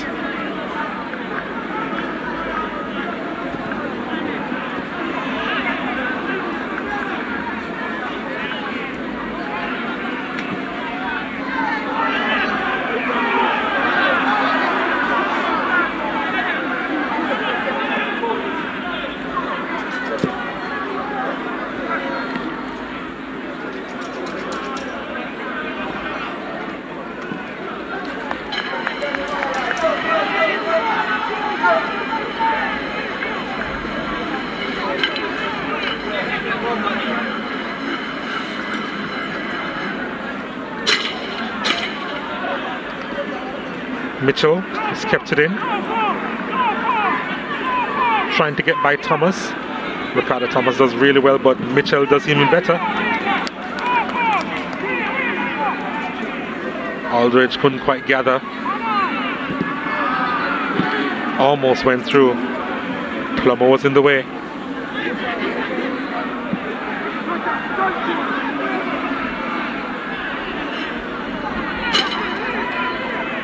Aldridge. Oh, nicely done. Come on, Aldridge. He has that in his locker.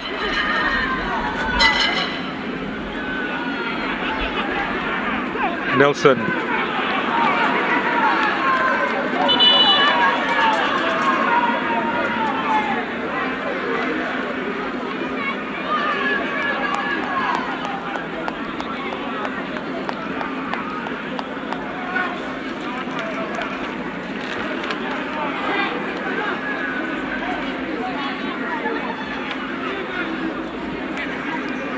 Milton Brooks comes on for Jaheim Harris.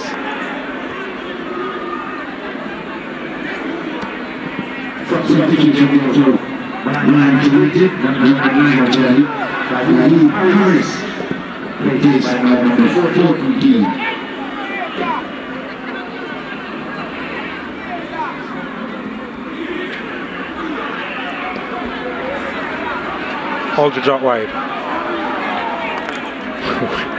With that, some difficulty keeping that one inside.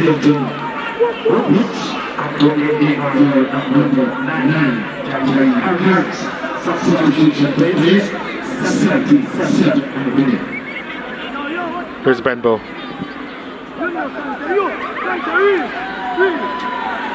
Well, the fever of this game is spreading, even to Cardell Benbow. Here's the SportsMax app moment, courtesy of the SportsMax app. And that was a fine save, it really was, from Peter Harrison to deny Donada Thomas from outside the box, firing that one. And Harrison had to push that one over the crossbar. And that's the SportsMax app moment, courtesy of the SportsMax app.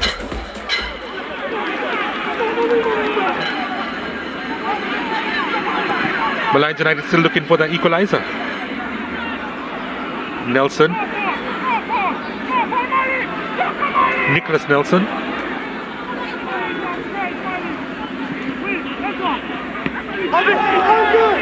Not the best clearance. Molynes United trying to recycle. Well, that was a mess. Plummer trying to come across. Stephen Williams still on it. Williams looking for some support.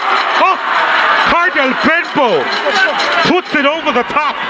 And that is shocking.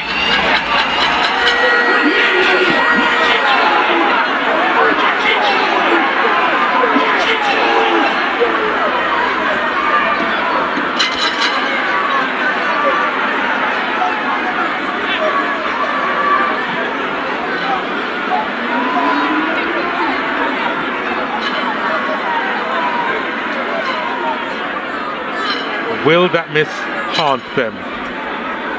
Here's Molynes United coming forward.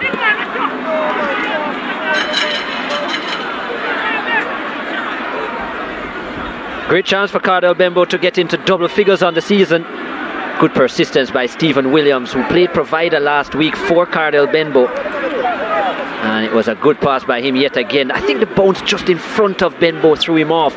and found it hard to cushion it into the net. Should have scored, of course, Cardell Benbow, especially based on his quality. But yeah, that bounce, because of the pace of the ball, that bounce right in front of him. If he didn't get over it well, just to comfort it into the back of the net. Instead, a slight lean back. And that was the problem. And that was the problem. That's why it went over, yeah.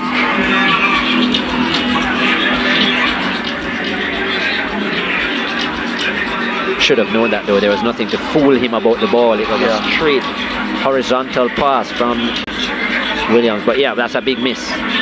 And it's the man that you would want it to fall to based on his goal scoring form.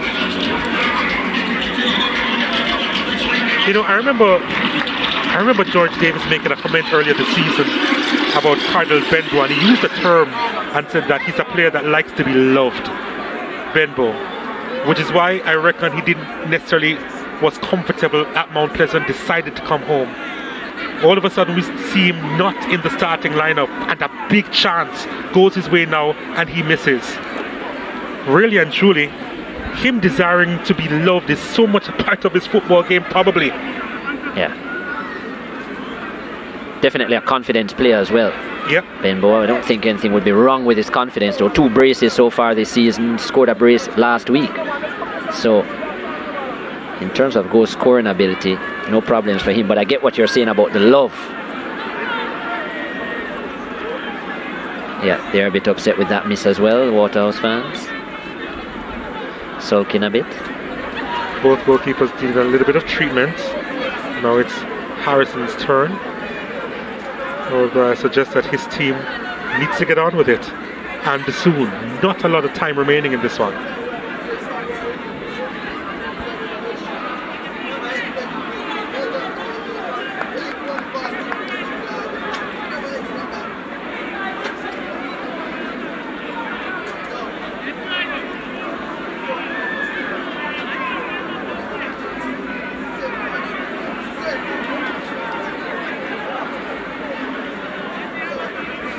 Well, he's produced a save of the game so far, Peter Harrison.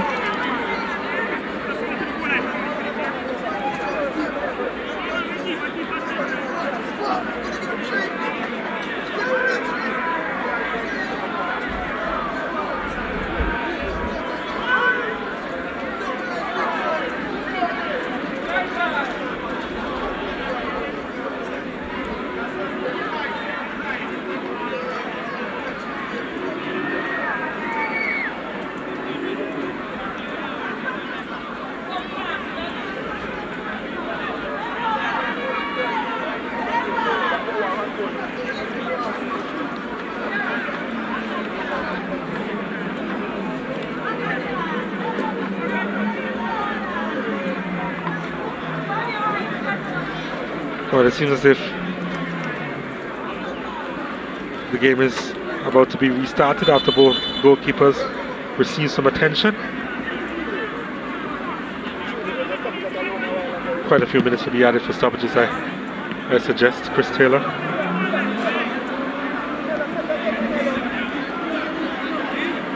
I'm sure Molynes will take your suggestion.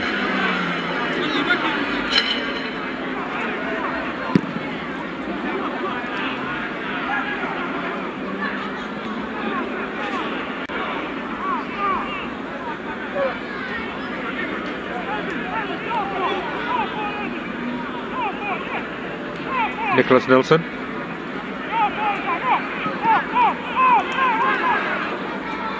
Jeremy Nelson.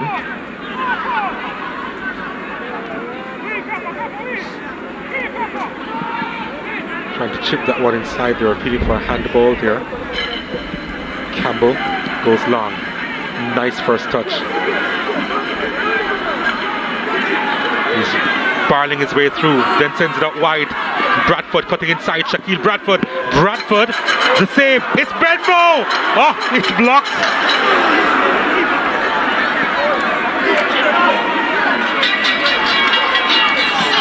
Not his evening so far. And Elvis Wilson is away once more. Good chance for Benbow. Can't agree with him for trying to go far post though. I think it would have been better today, near post, but anyhow. Mitchell's delivery inside, and the keeper watching that all the way, having no issues. Aiming for Brooks, but that was too central. Cardell Bembo, 2 great opportunities. This the second one. That was a lovely run by Stephen Williams. And then Bradford, lovely cut in here. Shaquille Bradford scuffed the shot. And Harrison didn't put it in the right ear, but did well on the second time of asking. Look at it here. Bembo should have opened up his body, used it, played it towards the near post, I think, instead of looking to go to the far post, which there was more surface area for him to beat. I think he was just trying to keep it simple, to be fair. I think that's all he wanted to do, just place it where his momentum was taking it. Here's Aldridge. From Aldridge.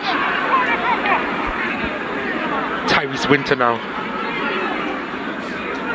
Well, that ended up being much ado about nothing, but he does get the throw for his team. Or does he? Well, probably last touch off him, right, after the clearance. Yeah, that was poor by Winter. Need to get the ball into the box earlier. Damian Gordon, the assistant coach, not happy about Waterhouse's play. He's certainly not happy with what Waterhouse has given him this evening. You're right, yeah, a lot of things.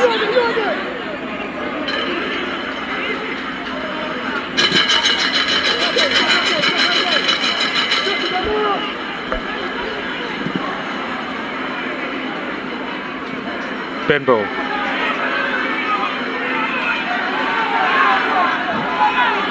Could get around Javon Brown, who goes long. Dangerous ball for Nelson. Nicholas Nelson. Still Nicholas Nelson. Oh, not a lot of power behind it. Yeah, surprised he went for the shot there. I thought he might have gone for the reverse angular pass towards this penalty spot. And it looked like Brooks was there looking to run on, would have had a front-on finish. But yeah, Cardell Bembo, even after coming off the bench, look at his mood. It just doesn't seem right. It just doesn't seem like his normal tempo to the game, to his game. Here's Gregory Messam Jr. Yep, I'm going to be replacing Shaquille Bradford.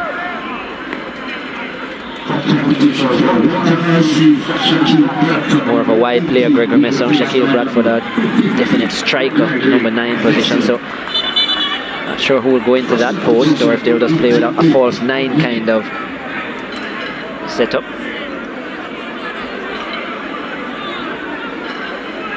Stephen Williams will probably become the central player. No. Yep, odds-on favourite, in fact.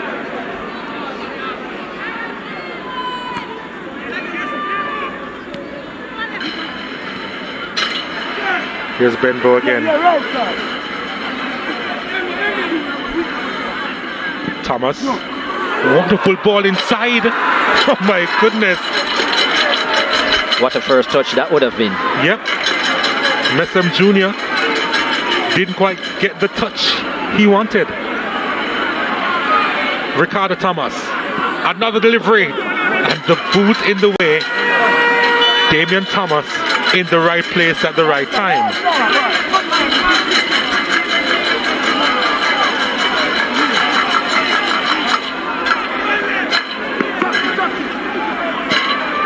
He's thoroughly entertained, Dudley Bernard, in the hope that his team have a view doesn't repeat a similar performance. So many chances missed in a game where little has been created. That's how it feels, actually.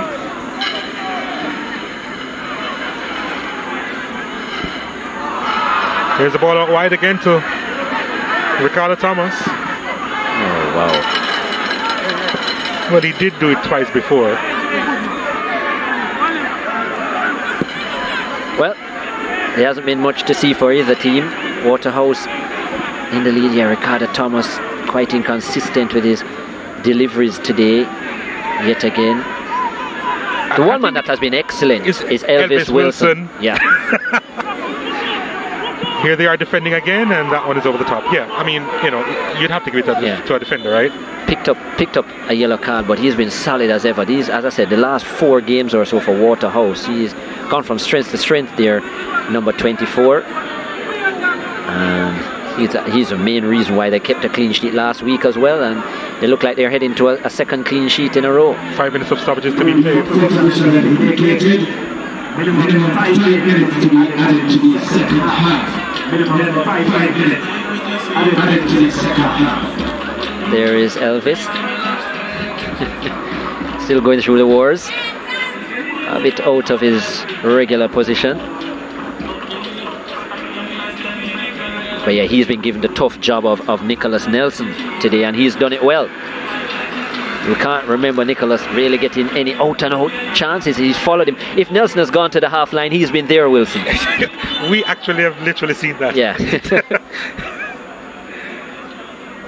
I'm sure he might have followed him under the tunnel at half-time as well. Yeah.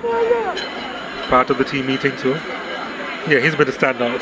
He has been Elvis Wilson, our candidate for player of the game.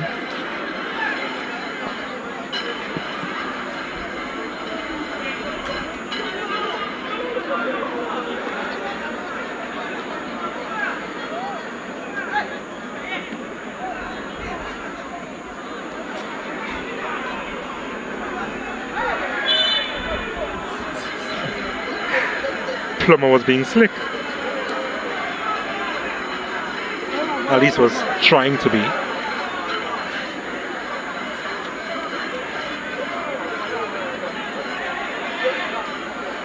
Free kick for Waterhouse.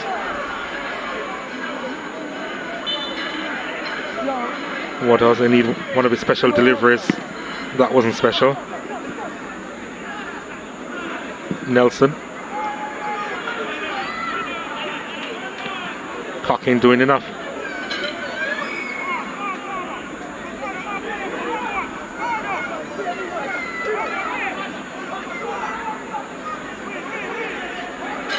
Brown. Mitchell.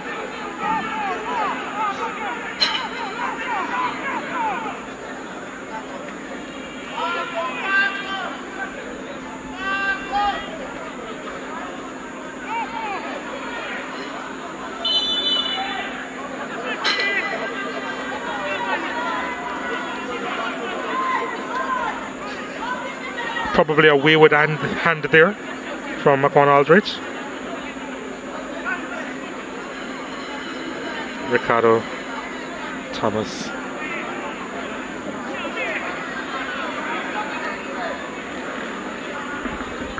A slap in the face for sure. Yep.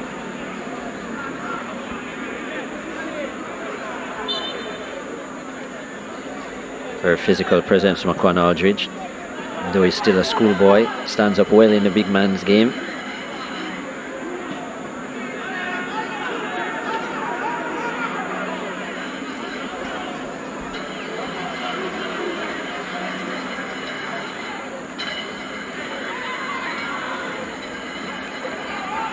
Livingston battling to try and win it back, committing the foul.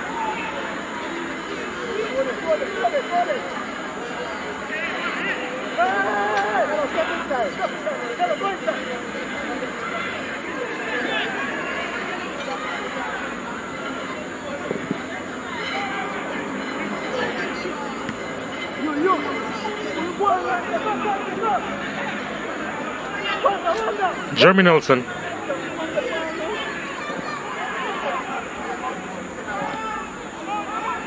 Nicely done. Molynes United attacking with a number of players inside the box, and Milton Brooks.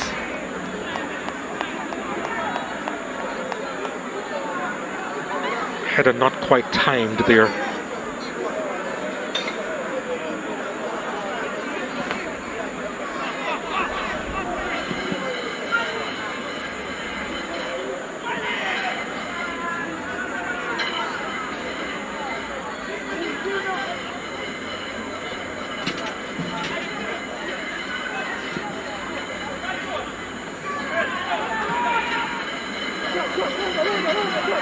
Keithy Simpson.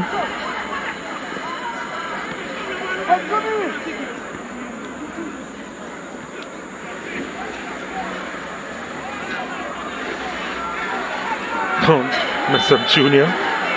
Was he tripped up? Yep.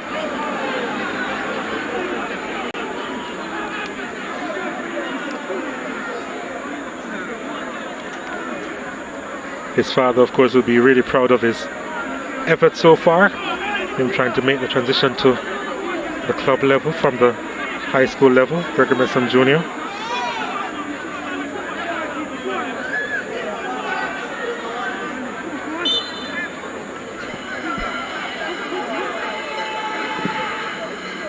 Lovely delivery inside. Oh, Benbow again.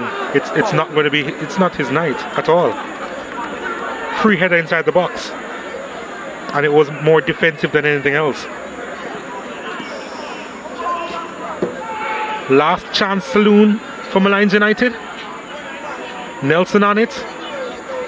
Nicholas Nelson was tripped up, and Molynes United, they have a free kick. And this is where they need to get it right.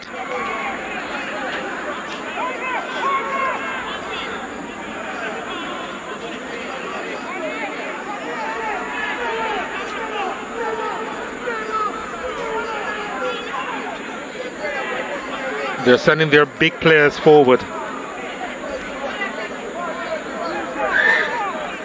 In possibly the last play of the 90. We've exceeded the 5 minutes for stoppages. Delivered inside, headed away, and that is that. It's a game that Waterhouse will not remember, but they have walked away with the 3 points courtesy of a penalty kick converted by Keithy Simpson, his second goal this season. They had several chances in the second half to extend their lead, but at the end of it all, his strike making the difference in this encounter. They know that they'll have better games. They may even have better games which they'll lose. But Waterhouse closing that gap on the leaders, Dunbeholden, to 2 points now. And they, however, will know that they'll need to improve. After 90 minutes, they come away with all 3 points.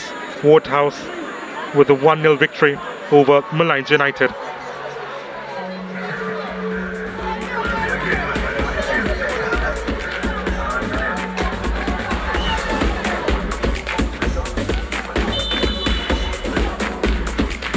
As we take a look at the highlights of this encounter, that was a wonderful hit from Denardo Thomas, and Peter Harrison had to make a really good save, keeping his eyes on it.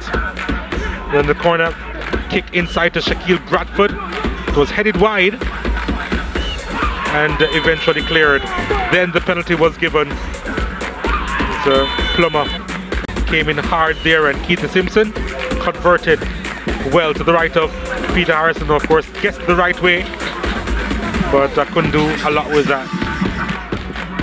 Simpson getting his second goal this season. Molynes United had a few opportunities, but Waterhouse had the best chances. What a ball that was from Kimani Campbell, and that one was put over the top. And again, Simpson could have gotten his second there, also couldn't find the target. Nicholas Nelson doing really well, and when he pulled it back, there was no one there. It was behind Thorne Simpson.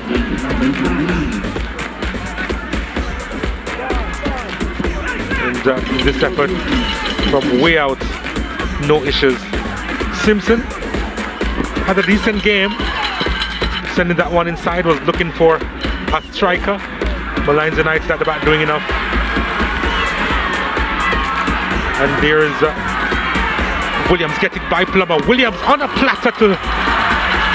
Oh my goodness, Cardell Benbow would want that back. He really would. Bradford's effort. The save by Harrison came out to Benbow. And again, Benbow couldn't convert. Coming on as a second half sub. But Waterhouse, they walk away with the 3 points.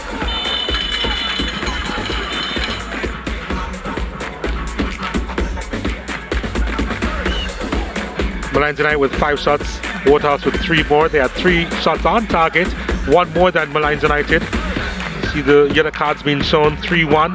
Molynes United with the majority of the cards in this one. They also had the majority of the corners as well as the majority of the possession at 55%.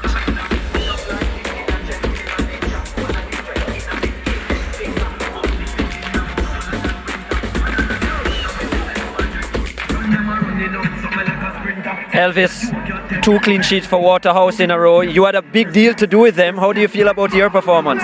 Well, it was a great performance from me. I keep working hard in training, so when I come to match day, I just execute.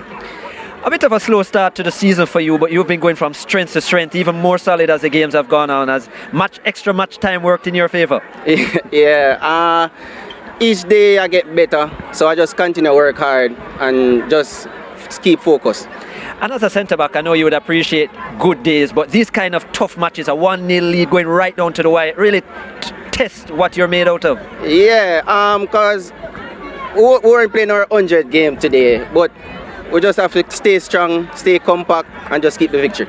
Obviously, your main duty was to keep quiet, to keep Nicholas Nelson quiet. You were marshalling him right throughout the game. Yeah. How difficult a job was that, especially with him being a national player and all, in terms of his experience? Well, it was a difficult task because he's a good player. He's fast, so I just have to just stay and watch him and just attack him when the time is right. All right, Elvis, good performance today. All the best. All right, thanks a lot.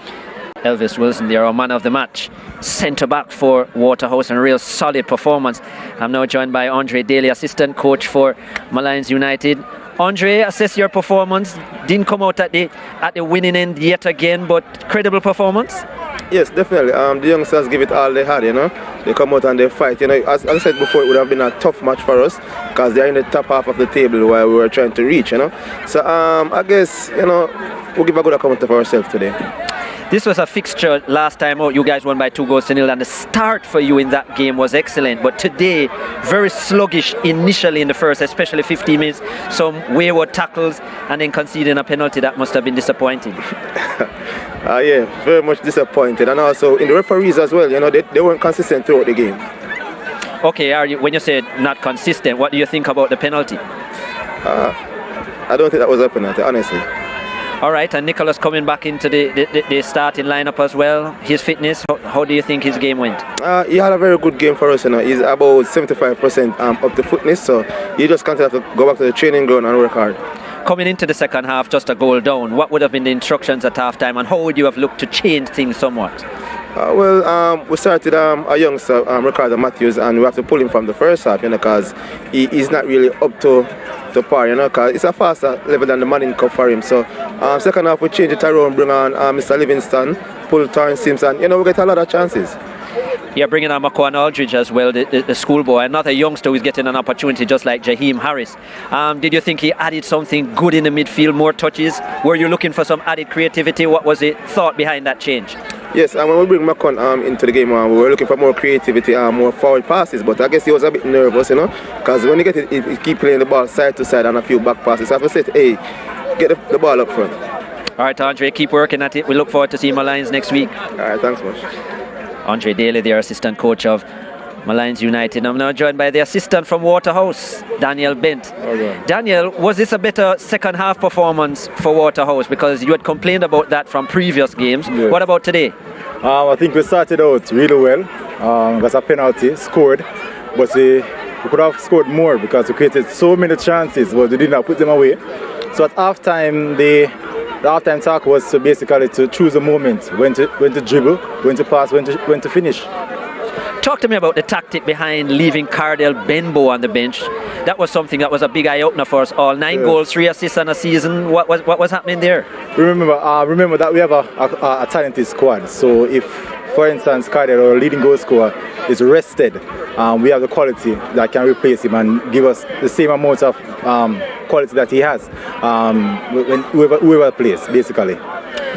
Do you think that the fact of leaving him on the bench, though, might have been the difference between you adding 3 and 4 in the first half and really killing off the game and it having to go down to the wire? It didn't really look like he was comfortable coming off the bench based on his performance in the latter part. I don't think it was a blunder because, as you say, we have quality, and the players that started and was in his position could have finished off the game.